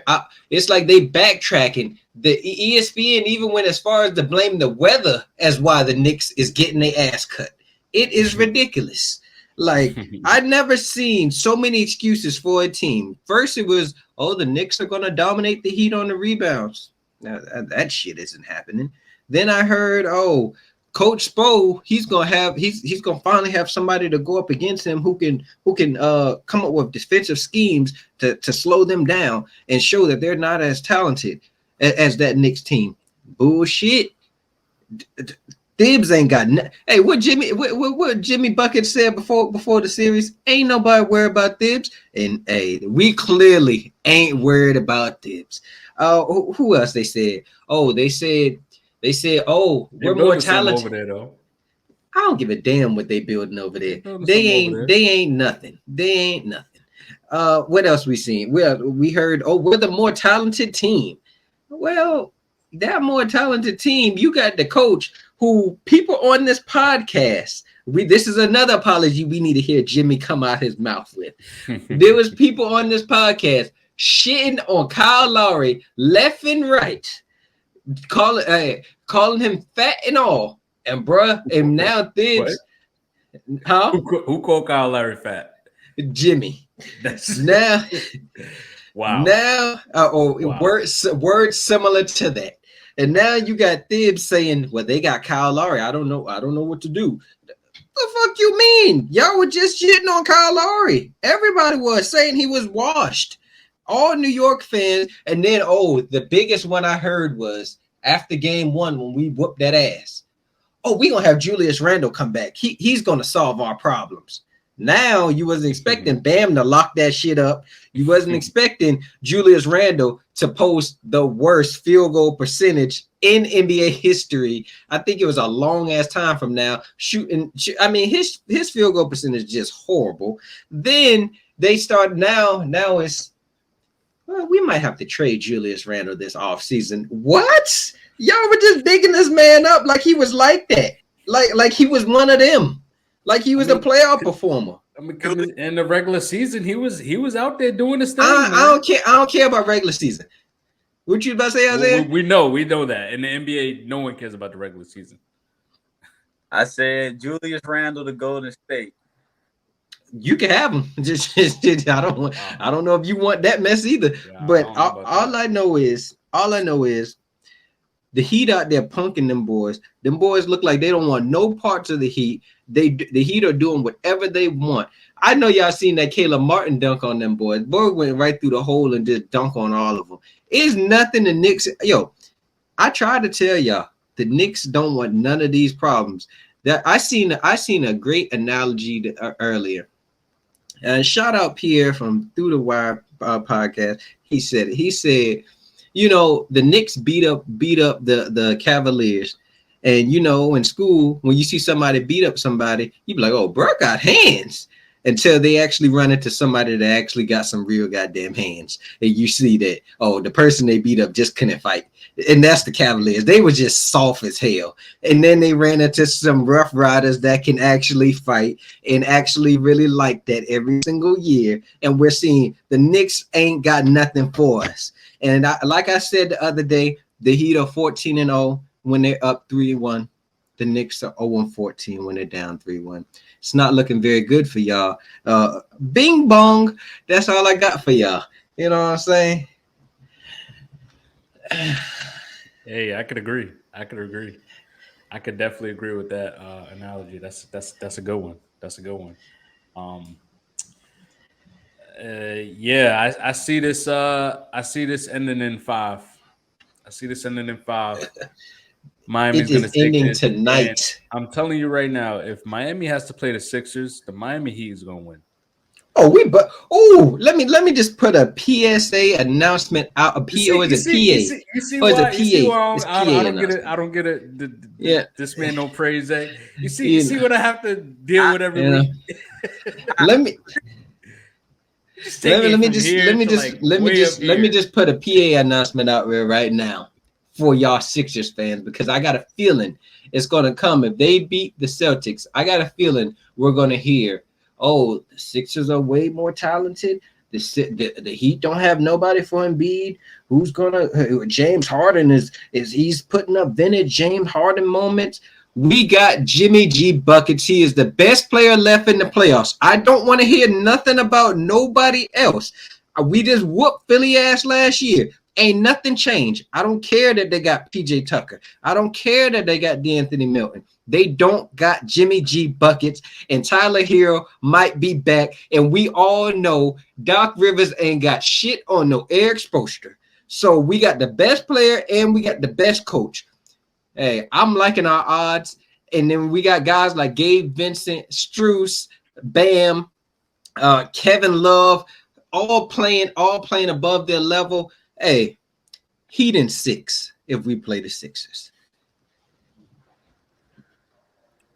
Zach, anything in that? I actually don't think the series against Boston is over yet, especially the way Boston fans left out their arena.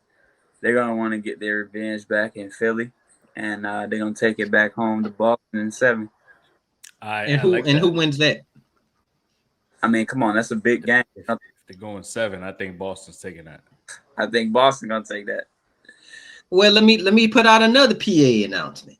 If we happen to see the Boston Celtics, we are cutting that ass too. I got a homeboy that's a Celtics fan. I'm gonna tag this for him. We are gonna cut y'all ass. I promise you that. Y'all got away from us last year because Jimmy couldn't hit that game 1 and 3. But let it be known, y'all are not the same Celtics. I promise you, you're not. Y'all are to rely on the 3-point shot entirely too much. And y'all just jack them up left and right. Y'all defense is not the same. I promise you, it's not. Jimmy G buckets will be cutting Swiss cheese right through y'all. Oh, what you relying on? What, Jason? Yo, I watched y'all the other day. I get so irritated watching the Celtics. It's like your turn, my turn. Then it's a lot of selfishness. It's like, bro, like I guess y'all win like that because y'all are so talented more than other teams. But in the playoffs, it's really starting to stick out. Like y'all really aren't really a team like that. It's like a whole bunch of individuals just doing individual stuff, and they're that great that they're able to, I guess, collectively like come together. But y'all don't play like a team, to be honest with you. And I promise you, Miami in 6 for that one too. It's Miami in 6, baby. Either way, it is Miami in 6. We got the best player, like I said, Jimmy G buckets. Hey, well, that goes back to player personnel, man. If Boston tighten up and play together as a team, they deep. I agree. They come back through this series. I think easier than people think. I mean, they deep, bro. I ain't gonna say it's gonna be easy against Miami. I think again, player personnel. Who would you choose? That's what I'm saying. I think I go off of player personnel too, not just like statistics. I think that looking at Boston and Miami's matchup and they battles throughout the years, I mean, it's Miami's turn to win and beat them. You know what I'm saying? I knew I liked you. Jimmy Butler, I think, is one of those guys. He takes things personal, and whatever he be saying to them boys come playoff time, they motivated and they gonna back him up. And we know what he's saying to the defenders. Y'all can't guard me. Now, that's what we heard multiple times. Bro, Miami just like LA for real, bro. All they got to do, defense is all about effort, bro. Defense more consistent than offense, though. And I mean, Miami, they got some guys that can lock you up. So, Darius, what do you say? Hate coming in 3, 2, 1. Well, I will say that I think that he's going to win tonight. I think they're going to close it out versus the Knicks. And then I want to say Philly. I want to believe that Philly finally gets everything they're looking for. They get James Harden to play well. They have a good roster. They finally get over the hump. It gets to the Eastern Conference Final. Embiid finally gets his MVP. And they get ahead and play the Miami Heat in the Eastern Conference Final, which I think they would lose. And I also truly believe that they're going to go 7 and fuck this up. And Boston's going to take that series. And now it's going to be the Eastern Conference Finals, Boston versus Miami. I think that's when Miami's challenge really begins because, like Zay said, Boston has a really deep roster. They're going to be able to throw a bunch of different players at Jimmy Butler every night, and that's going to be their sole focus. And I think Roy Williams they still got Al Horford too, right? Yeah. I think they have some big bodies down there that can compete with Bam every single night. I mean, if they get Tyler Hero back, let's see how that gels, because I think, I mean, I don't know. You tell me, Don. You see this team play every night, but I think a lot of times they play a little better without Tyler Hero in the lineup or out there. I wouldn't say that. I mean, you just got guys. It's looking good because guys are stepping up, but we can't discredit that he is a 20-point per game scorer, and I mean, I don't think they play better. I just think they've adjusted to playing without him, and it's looking very well because they haven't had like a game where it's like, damn, like they really need Tyler Hero because we've beaten the Bucks without him, we've beaten the Knicks without him. So I heard that this little Celtics defense is not the same, bro. Like they didn't have no answers for Trae Young. They don't look like they got answers for James Harden. The only answer is James Harden himself. If he isn't on, they don't got an answer for Tyrese Maxey just literally whooped that ass last night. Yeah. They had no answers. Tobias Harris, they don't have answers for. Tobias Harris, they don't have answers for. You know they ain't got nothing for Embiid. Like that defense is not the same. They're missing Udoka. I can't get sold on the Boston Celtics no more. I know that was my finals team. And trust me, I will be happily wrong if they meet my Miami Heat and we whip that ass. Yeah, no, I'm with you, man. I'm with you. I can't. I'd say that if they play Boston, that's going to be their toughest competition this whole series. This whole NBA playoffs, I think, because I mean, if you ask me, I think that Miami could take any team in the West that's left, except the Nuggets. The Nuggets might be a tough team for them because Joker is gonna cook. But other than transition to one of those games, either the Boston and Celtics or Suns and Nuggets, since you want to talk about Jokic. I mean, we've already talked about the Boston and we skipped, game. So we got the Nuggets. So let's transition to the Nuggets and Suns. Man, I think this is gonna go 7. I honestly do. And if it goes 7, I think the Suns is gonna win. I think the Nuggets are they're not ready. I think they're not ready if they go 7. But if the Nuggets could pull this one out, this next game, obviously they'll win the series, and that'll be their best shot as far as winning. Because I think KD is just too good of a player. Devin Booker, we can also say, offensively, he's been one of the best players in the playoffs so far as well, besides Jimmy Buckets and the Joker. They still haven't gotten Chris Paul back. Let's see. I mean, I think they're trying to hold off because they think that they can win. So they're trying to hold off game by game to see if Chris Paul can get healthier. So when they do get to the Western Conference versus them Lakers, as I predicted, and versus them Lakers, that they'll have a healthy Chris Paul versus that team. And I don't know. I think the Suns are still going to pull this one out. I'm not confident. I'm not a better. I am a better man, but I'm not going to bet. I would not bet that. What you got, Isaiah? I don't know if Phoenix can beat Denver. You know, I mean, it's only two guys. I mean, KD and Book gonna get tired eventually. They've been saying that this whole time, and them boys ain't got tired yet. They stepped up since I think what was it game 2 that they played bad. Was game 1? No, I mean they was down. 1. They was down 2-0, and KD and Book more Book than anybody put the team on the back. Yeah. Well, either way, Denver has a bench, and somebody gonna step up. So, I think they're gonna win tonight. I mean, or tomorrow, whenever they play again. You think Denver's gonna win? Yeah, I think Denver gonna win. Okay, wow. Denver gonna close it out. Well, I don't have the same faith that you do because I mean, like they say, role players play better at home. Michael Porter Jr. hadn't been doing nothing in the series until last night, where he had like 14 points to start the first quarter. I mean, he hadn't been on nothing. He was averaging 12 for the whole series. And then you got guys like Bruce Brown putting up 25 points off the bench. But these same guys wasn't really on nothing when they was in Phoenix.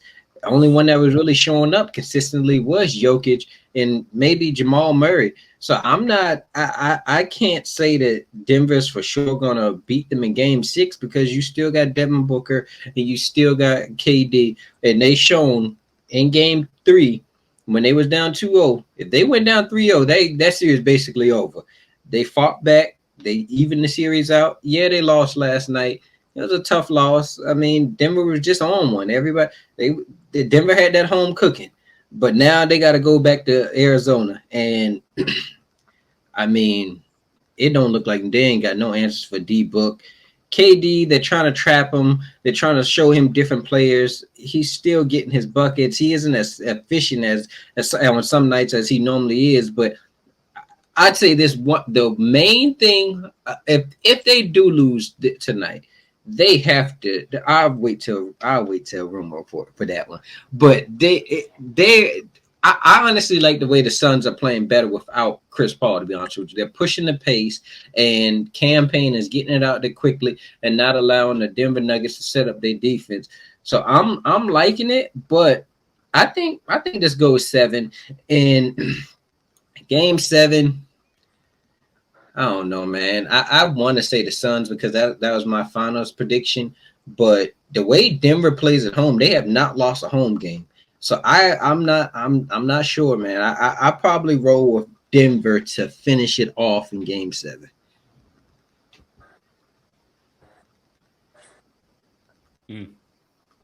All right. So at this point, what do you think your finals matchups may be?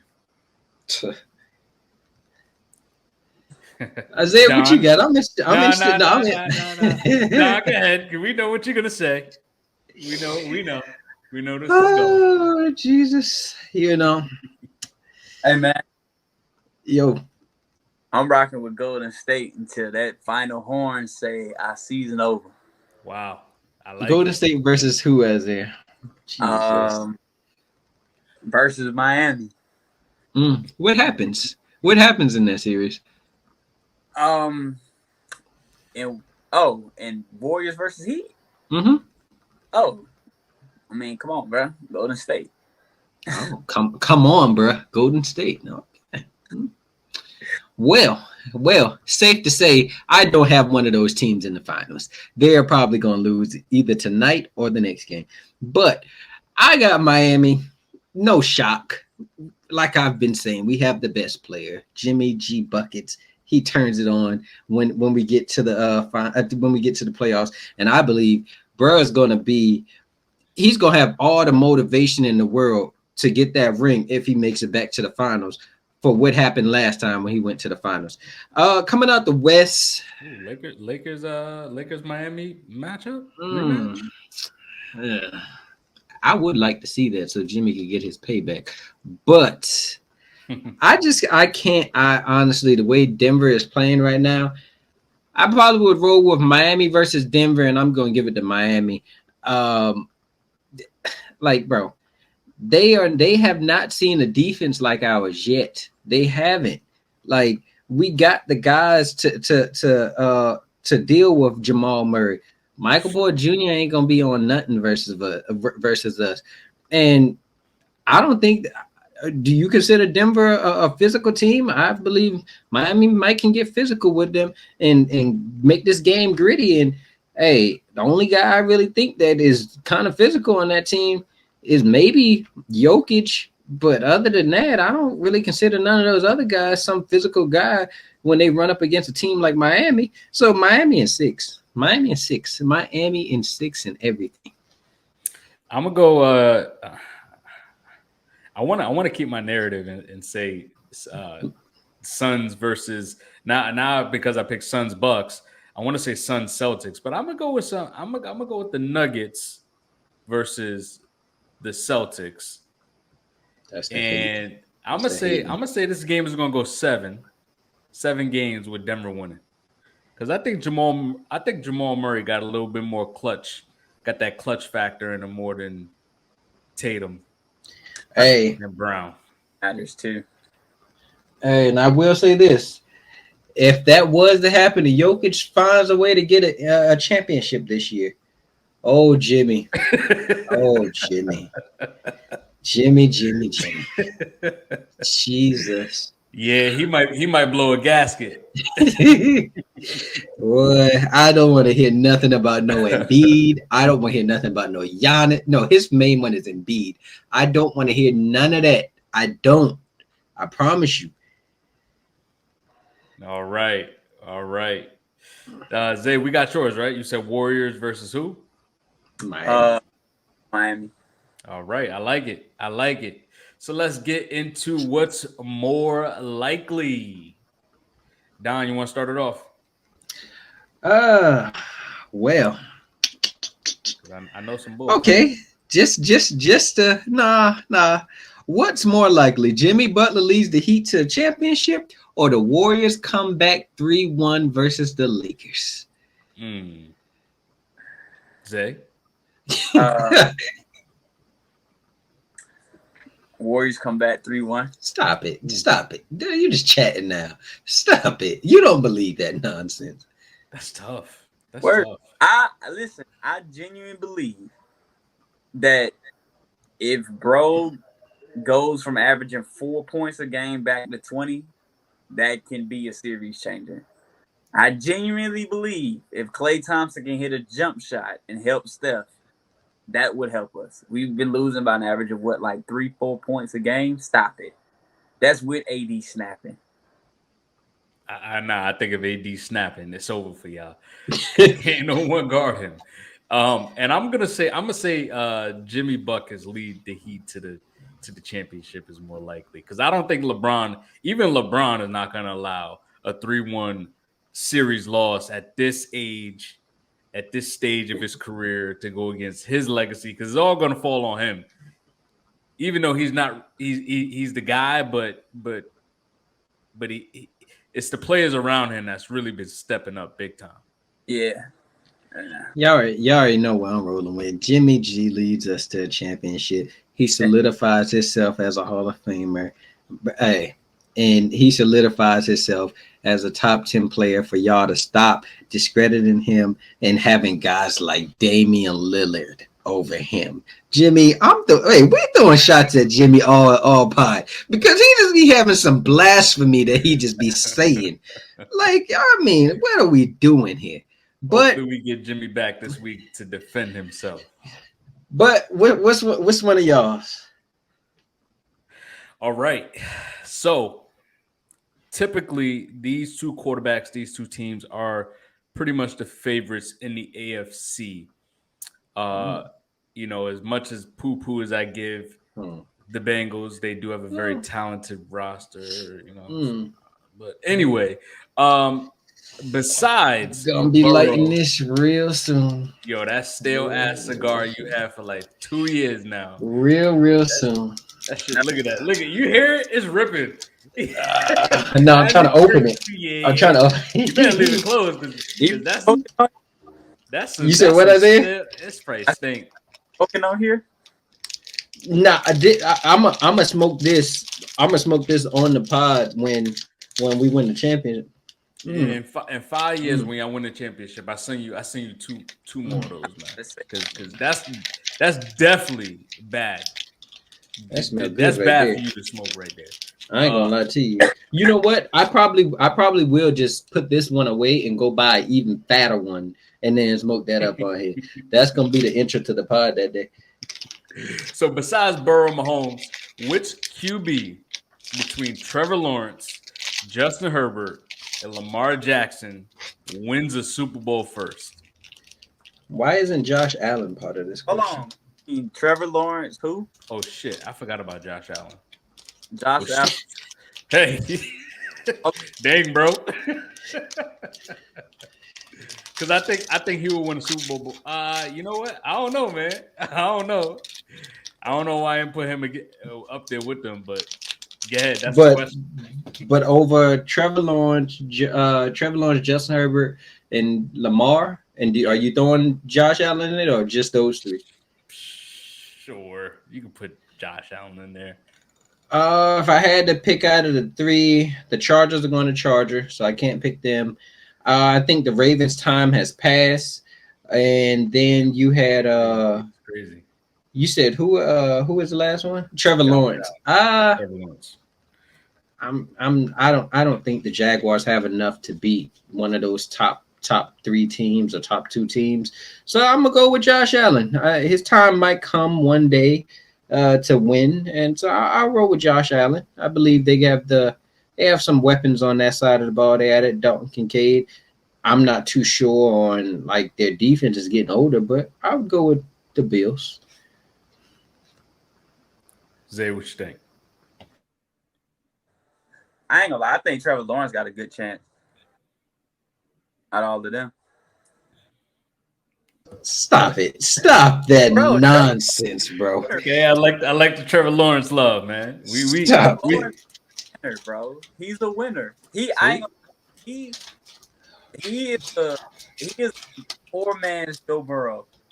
Hey, my dog. My dog. That's Say not that again for that's the not guy.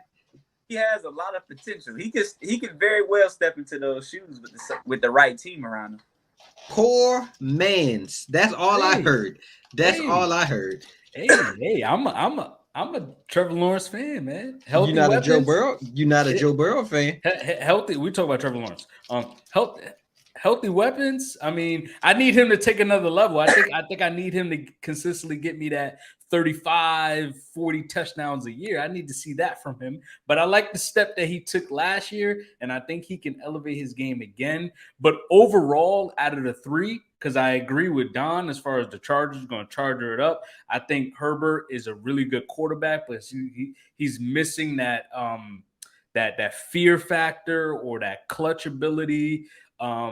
I think he'll just fall into that Phillip Rivers situation where he's just going to be a consistent gunslinger, really good quarterback, but just can't get over the edge because he plays too many good teams. He faces too many good quarterbacks in his conference. And I think out of all of them, I think Lamar would win a Super Bowl first out of those three. If we add Josh Allen in there, I would push Josh Allen first, Lamar second, and then Trevor Lawrence. But I think because of the overall team, I would see it from Lamar, but I just need Lamar to get back to some form of that close, not because you're never going to be, he might not be there again to that MVP seasons because he's coming off 2 career low QBRs in the last 2 years. So, and he's only played 12 games back to back seasons. But I think out of the 3 I chose, it'll be Lamar. If I can't choose Lamar. Bro have not shown me anything that he's a winner in the playoffs. He's 1-3. I can't. And every single year since his MVP award, his yards has went down, down, down, and more down. it's So okay, I because I think Peyton Manning's like 19 and 17 or something like that in the playoffs. That's fine, but he's no Peyton Manning. That's the fact. Well, that's very true. That's very true. But Peyton Manning also has an argument to be made that he is the best quarterback ever in the regular season. Lamar Jackson has nowhere near that type of thing. And I know everybody likes to bring up, oh, he's this. His record is this as a starting quarterback. What has that gotten the Baltimore Ravens? Because evidently that does not translate into the playoffs. You know, Draymond Green said this, and I don't agree a lot with Draymond says. He said there's 82 game players and there's 16 game players. And Lamar Jackson, he's this 17 game player. He's not a every week player in the playoffs. So I just can't roll with it. Man, oh man. What you got? Isaiah, what you got for him? What's more likely? What's more likely? D-Lo to be re-signed by the Lakers or for them to go after Kyrie instead? D'Lo. I think they've liked what D'Lo's have brought them in the playoffs recently, and I've seen that they said they are disinterested in Kyrie. So I think D'Lo comes back. Is this D'Lo's last year of his contract? Yeah. Mm-hmm. Damn. I feel bad for D'Lo, man. I like D'Lo, but he's always just the most valuable player for every team to trade. But I think that's just owners talk or coach talk. They're gonna go try to get Kyrie. Kyrie's gonna be a free agent. This time they don't have to trade for him. I think they're gonna try to make a push to go get Kyrie and try to get that big 3 going with Kyrie, LeBron, and AD. I don't think they do that if they win the championship. I think that plays a factor. I think for business, for sales, For LeBron, yeah, Kyrie. But for actually, I think D'Lo's a better playmaker than Kyrie as far as No, that's a facilitating. fact. He gives Bron a better luxury of playing off ball. He's a taller guard. You know, there's plenty of times D'Lo, especially in this series, I've seen him post. I mean, even up against Ja last series, go down the post. Um, man, I don't know, man. I would rather resign D'Lo if I was the Lakers. All right. Got down. What's more likely? Baltimore misses the playoffs, or those Miami Dolphins miss the playoffs? Wow. Two of your favorite teams You did to this on talk about. purpose. You did this on purpose. Yeah, pretty much. Pretty much. I had other teams in it, but I said, nah, that'd be a cop out for him. It's not easy. I mean, it's very easy. And everybody's healthy. And everybody no. is healthy. And everybody is healthy. Because you can't use health for Tua and not use it for Lamar. I mean, the Dolphins are the Ravens. So I would go with the Dolphins. Why? The reason is because they don't have no run game. And they don't have no run game. And Ravens don't have a pass game. Who knows? Lamar has weapons now. I don't know. Maybe who knows? Who knows what that Dolphins running game looks like? Hey, come on now. Using some bullshit. That's you using bullshit. You know that's trying to put. I honestly think the Ravens have a better roster than the Dolphins. Yes. Isaiah, what you think? I think the Dolphins have a better chance of missing the playoffs. Also, the Jets. You got the Jets in there too. So what if Aaron Rodgers turns into MVP Aaron Rodgers and the Jets has a better defense than the Dolphins? If was a fifth, we'd all be. I'm just saying. You asked me the question. You asked me what is most likely to happen, and I told you the Dolphins. You said I bet if I would have said who's more likely to miss the playoffs, Ravens or Falcons, your ass would have said the Ravens immediately. 100%. There's no question about it. I mean, what are you talking about? You're agenda based. That's how you operate over there. I'm not agenda based. Jesus. Who else? What you got? All right. What's more likely? Who starts first? Hendon Hooker for the Lions or Stetson Bennett for the Rams? Both of these guys are 25 years old. One led their team to 2 national titles, and one was a Heisman candidate before he was injured. And both of those quarterbacks swapped teams. So which one do you think starts first? Stetson Bennett, just because he's backing up not Jared Goff, backing up Matthew Stafford, and for the simple fact he was just out for a good portion of the year last year with a back injury. I think it might flare back up. At least with Hendon Hooker, Jared Goff he's pretty reliable. He doesn't miss much games, and it's not like he's been sorry. Like I said, he's arguably a top 10 quarterback last year. So I would go with Stetson Bennett. I would say the same.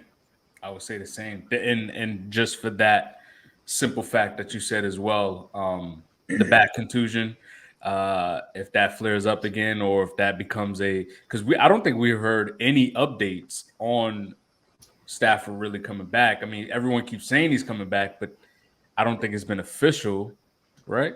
I don't know. I think he's back. I think he's back. I do. Yeah, who knows? What you guys say? I agree with Stetson. What's your next? What's more likely? Harden back to Houston if the 76ers win the title, or Jaylen Brown to lead the Celtics. So hold on. Is Harden back to Houston even if the Sixers win the title? Nah, Harden back. Well, I mean, yeah, Harden back to Houston if the Sixers win the title, or Jaylen Brown leaving the Celtics. What about if they lose the? It doesn't matter. Harden back to Houston or Jaylen Brown to leave. I think honestly, I think Harden back to Houston. Even though I still think Jaylen Brown's leaving, but I think Harden back to Houston. Yo, Isaiah, this man is so agenda based. It makes no sense. It makes no sense because you're a Rockets fan. That's why. All right. Jaylen Brown to lead the Celtics. Why? Because he going to Houston. That's why. Yep. He's coming to Houston with James Harden. Jesus. That would be tough. Not with old ass Harden. Honestly, I think either one, to be honest with you, is really possible, to be honest with you. Jaylen Brown, he got one more year, ain't it? I believe. Yeah. Yeah. So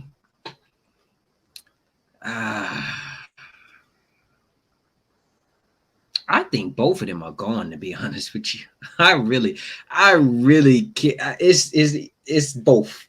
I can't pick one. Both are gone. There's what you got. I said that I think Harden's coming back to Houston first, but I've already said the narrative of Jaylen Brown leaving. So what's your next what's more likely? Okay. Let's see. Okay, let's go with which one of these teams are more likely to blow it up? The Toronto Raptors or the Timberwolves? I want to say the Timberwolves. I don't think Toronto's. Are they really big on?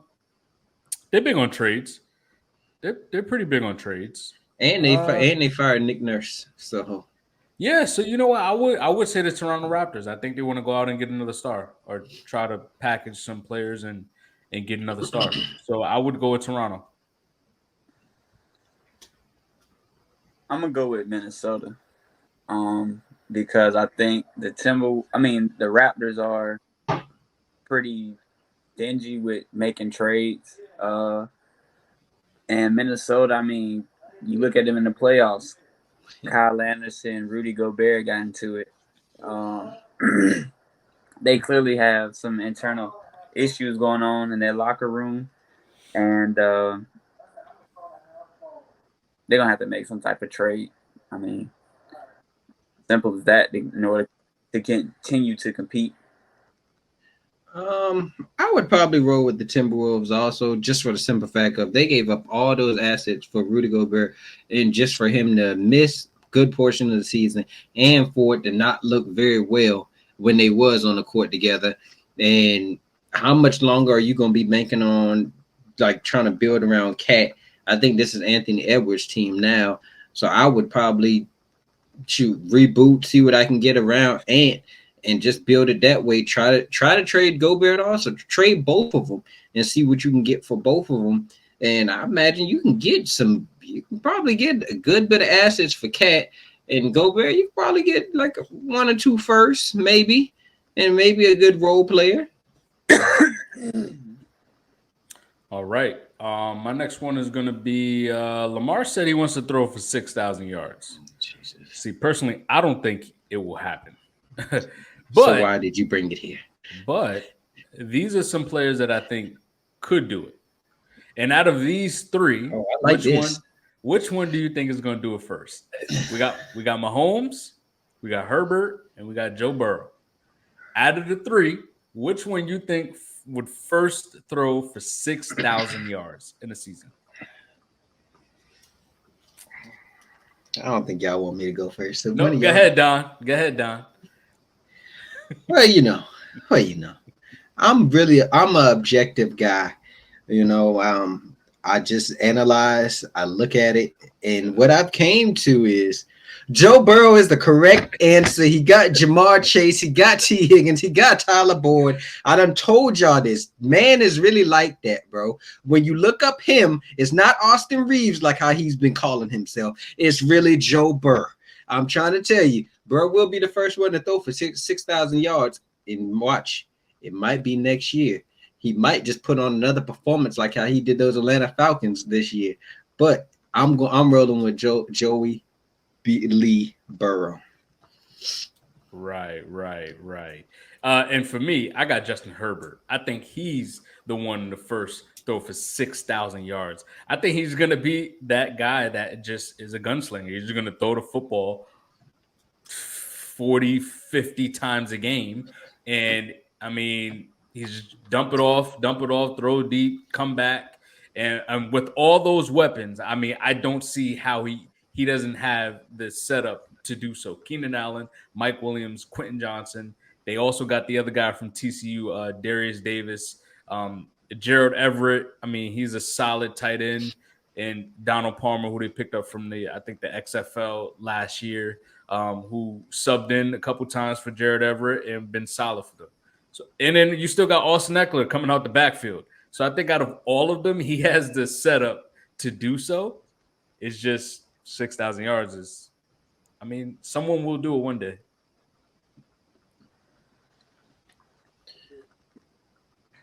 I got Mahomes, man. I mean, the Chiefs have a good setup around him for him to get a lot of yards. All right. I mean, I don't think he really has that many weapons besides Kelsey. Everyone else is just plug and play guys.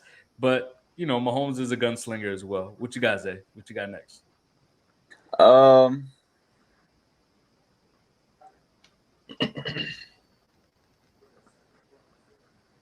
I really I don't have any more for my. Okay. Don, you got any more? Okay. What's more likely? The Pelicans are a top 3 seed next year, or the Grizzlies miss the playoffs completely?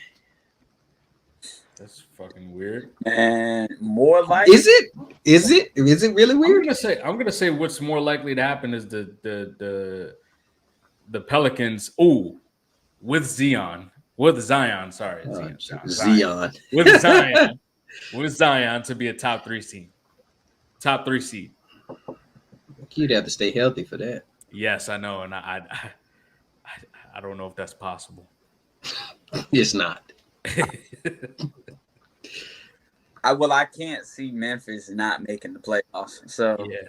I think because I have seen the Pelicans be number 1 in the West with Zion healthy.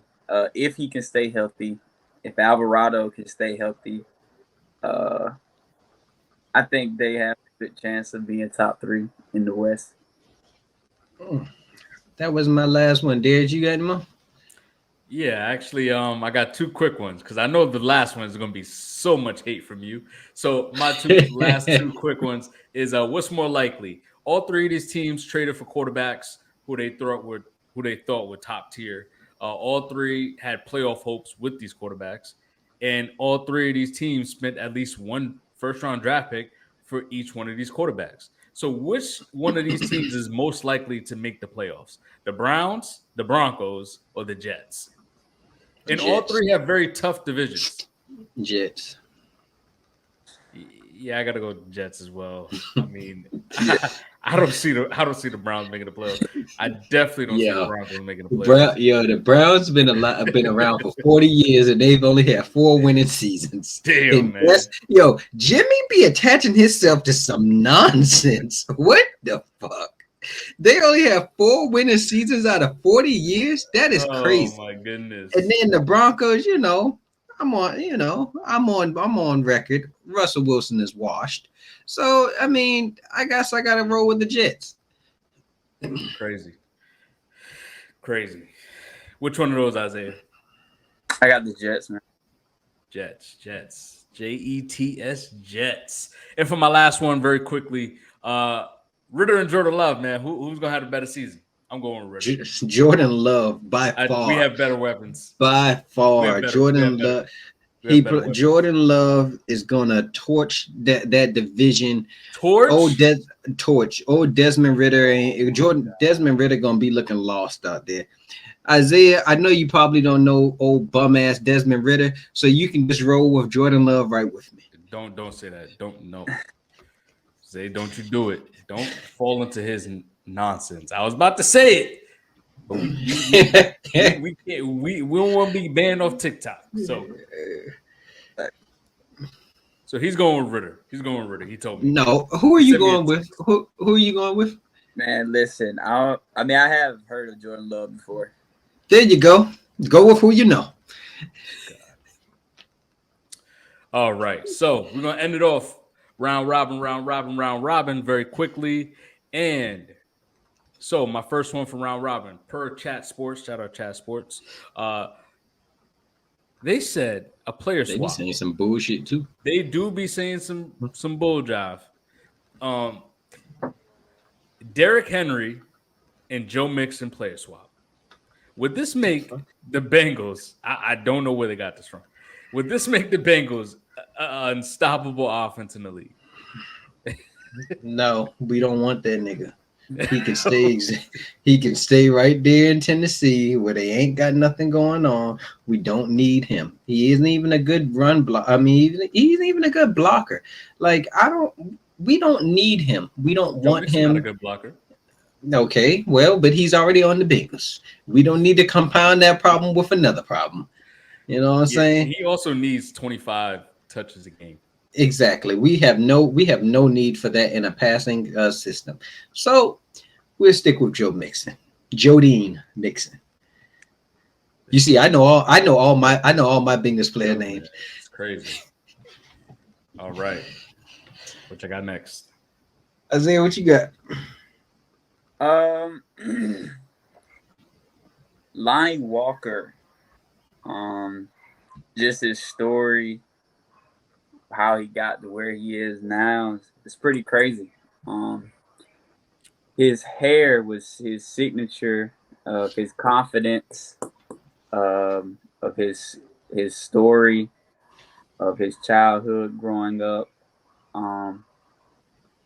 where he talked about, he dealt with a lot of mental challenges, rape, abuse, he just kind of got used to it. And he decided that by cutting his hair was his way of forgiving and letting go of his past. And I mean, the man been hooping, traded from the Spurs to the Lakers. He finally got his opportunity the other night. And, I thought that was tough. It's pretty interesting. Yo. Yeah, it shows strength, shows growth. Shout out Lonnie Walker. Continue to be a good person, develop, and continue with your courage, man. We love it. You do. Leave it to Isaiah to bring something serious to the pod. But yeah, I did exactly. I was like, oh, I did not know this. But shout out Lonnie Walker for overcoming all that. To be honest with you, I didn't know half of that went on. So shout out to him. I'm glad he's been able to overcome it. And shoot, that because then he have like some the Wicks, I believe that's what he had, like the little yeah. So shout out to him. I'm glad he's been able to overcome that. I'm glad he got his mental right now. And hey, go out there and beat the Warriors tonight. 100%. What you got, Don? Oh wow. The Suns should trade DeAndre Ayton this offseason. And if they do, who should they be targeting? Well, they're gonna need a big. Not necessarily. Yeah, they could go small ball. I mean, because they have KD. Not even that. They could find somebody a cheaper option, like on free agency. I don't know who would be out there, but cheaper option. But Ayton is making max money. I'm saying who out there? I don't know, because I heard rumors of them possibly getting rid of Chris Paul as well. Him too. if this doesn't work out as far as them winning the championship. I don't know. That's something I'm gonna have to look into as far as who they can really go out there and grab. But yeah, I don't see why they shouldn't give away Aiton. He's not a consistent physical big man in the paint, and I think they could definitely use something better. They could use an upgrade around that position. Yeah, I agree. I would probably target a team like the Toronto Raptors, especially since you mentioned Chris Paul. I would target maybe going for Van Vliet and Siakam, or uh, maybe even more if you package Chris Paul and Ayton to the Raptors for those two guys, just depending on if you can get that to go through. But Would Toronto want that though? yeah, that's what I'm saying. I mean, it wouldn't be bad. They would still be in contention. They'd make the playoffs with that team. I mean, him, Scotty Barnes. You got guys up there that can still play defense and shoot the rock. So I thought about them with the Pascal situation. I also thought about Van Vliet as a free agent this offseason.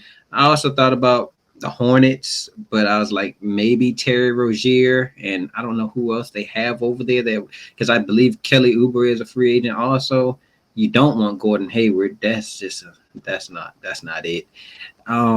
So I would definitely try to package him somewhere. I don't maybe see if the Pacers still want him. I know last offseason they wanted him.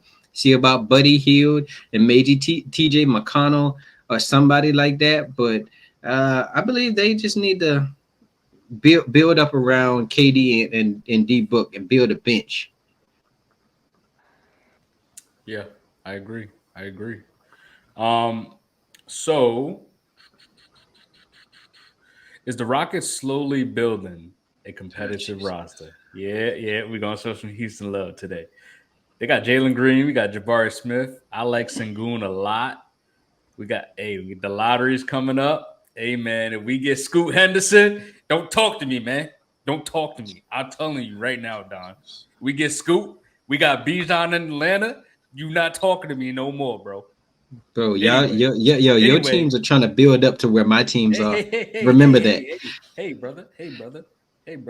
This, put some respect on our teams. I can't put respect on people Only that thing we haven't need done to nothing. do, maybe we grab some veterans like I don't know, maybe Jaylen Brown or James Harden.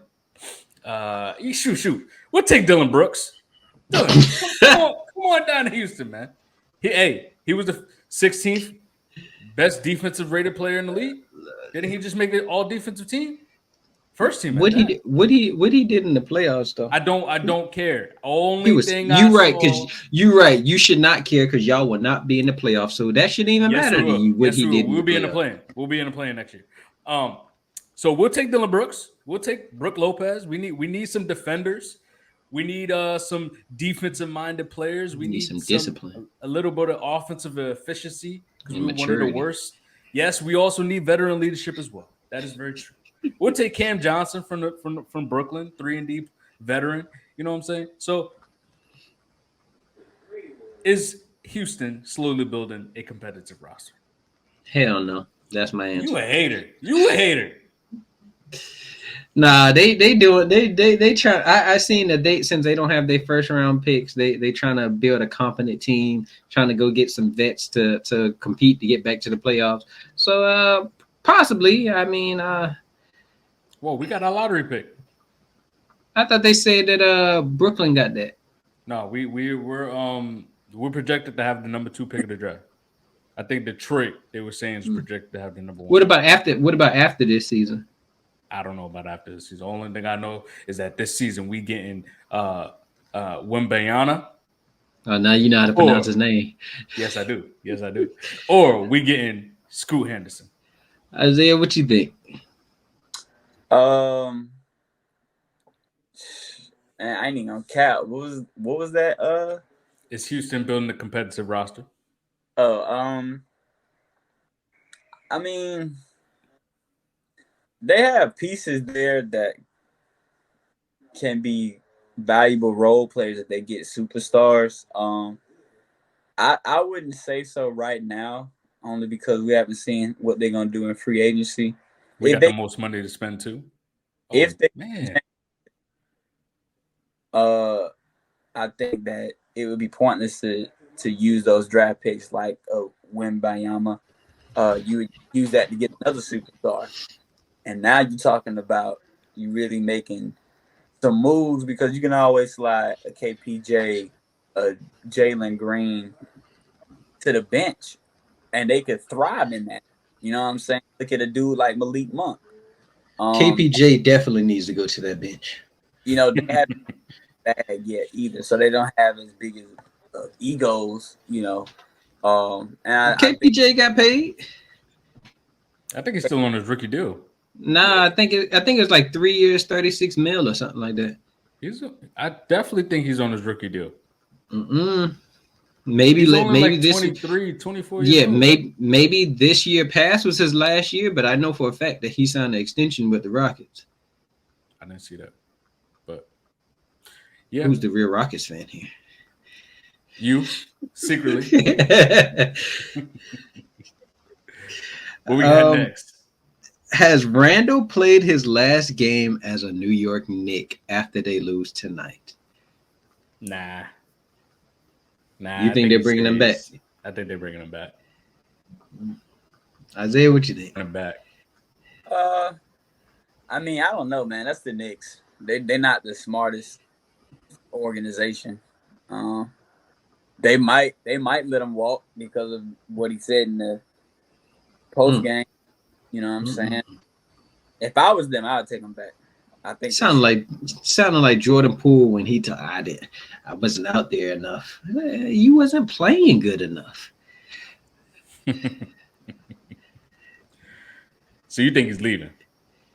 Not because he's a free agent, but because the Knicks are probably going to try to go out here and get a star. Like the Knicks, they made it to the second round. You know they're going to have all this pressure. The fans are going to be going wild. Like we need to make a trade. We need to get this person or that person. And I could see you know, there's been said that there's going to be a lot of guys that might be free agents this year. Available in trades from Bradley Beal to Dame to Cat. To you never know what Zach LaVine and Pascal. They said there's going to be a lot of stars available, so you never know. All right, and to end it off, you got any more, Zay? No, I don't. Don? All right, and that is it, fellas. This was definitely a good episode, fellas. Definitely a good episode. Hey, we appreciate y'all for tuning in. Remember to like, share, subscribe. Hit us up on Facebook, YouTube, TikTok, IG, Twitter. And you guys already know. Until next time, peace. This C-O-M-E-U-P. Stand back while I do me. I'm the King James of this era. Do my best to be 2-3. You see the metaphoric beat destroying MC. They had the way this turn, sit and learn from the OGs, but slowly I have myself out like a slow leak. It take paper to make paper. So I'm speaking from this loose leaf. Damn. I ain't even gotta talk about it. They said you public in the basement, but your songs is private. Bring back the monster, the one that you keep locked in. Shit, I ain't gotta score the points. Look at John Stockton. I put my niggas on just so they can make a profit. But for now, I ain't get up and play that monster in the closet.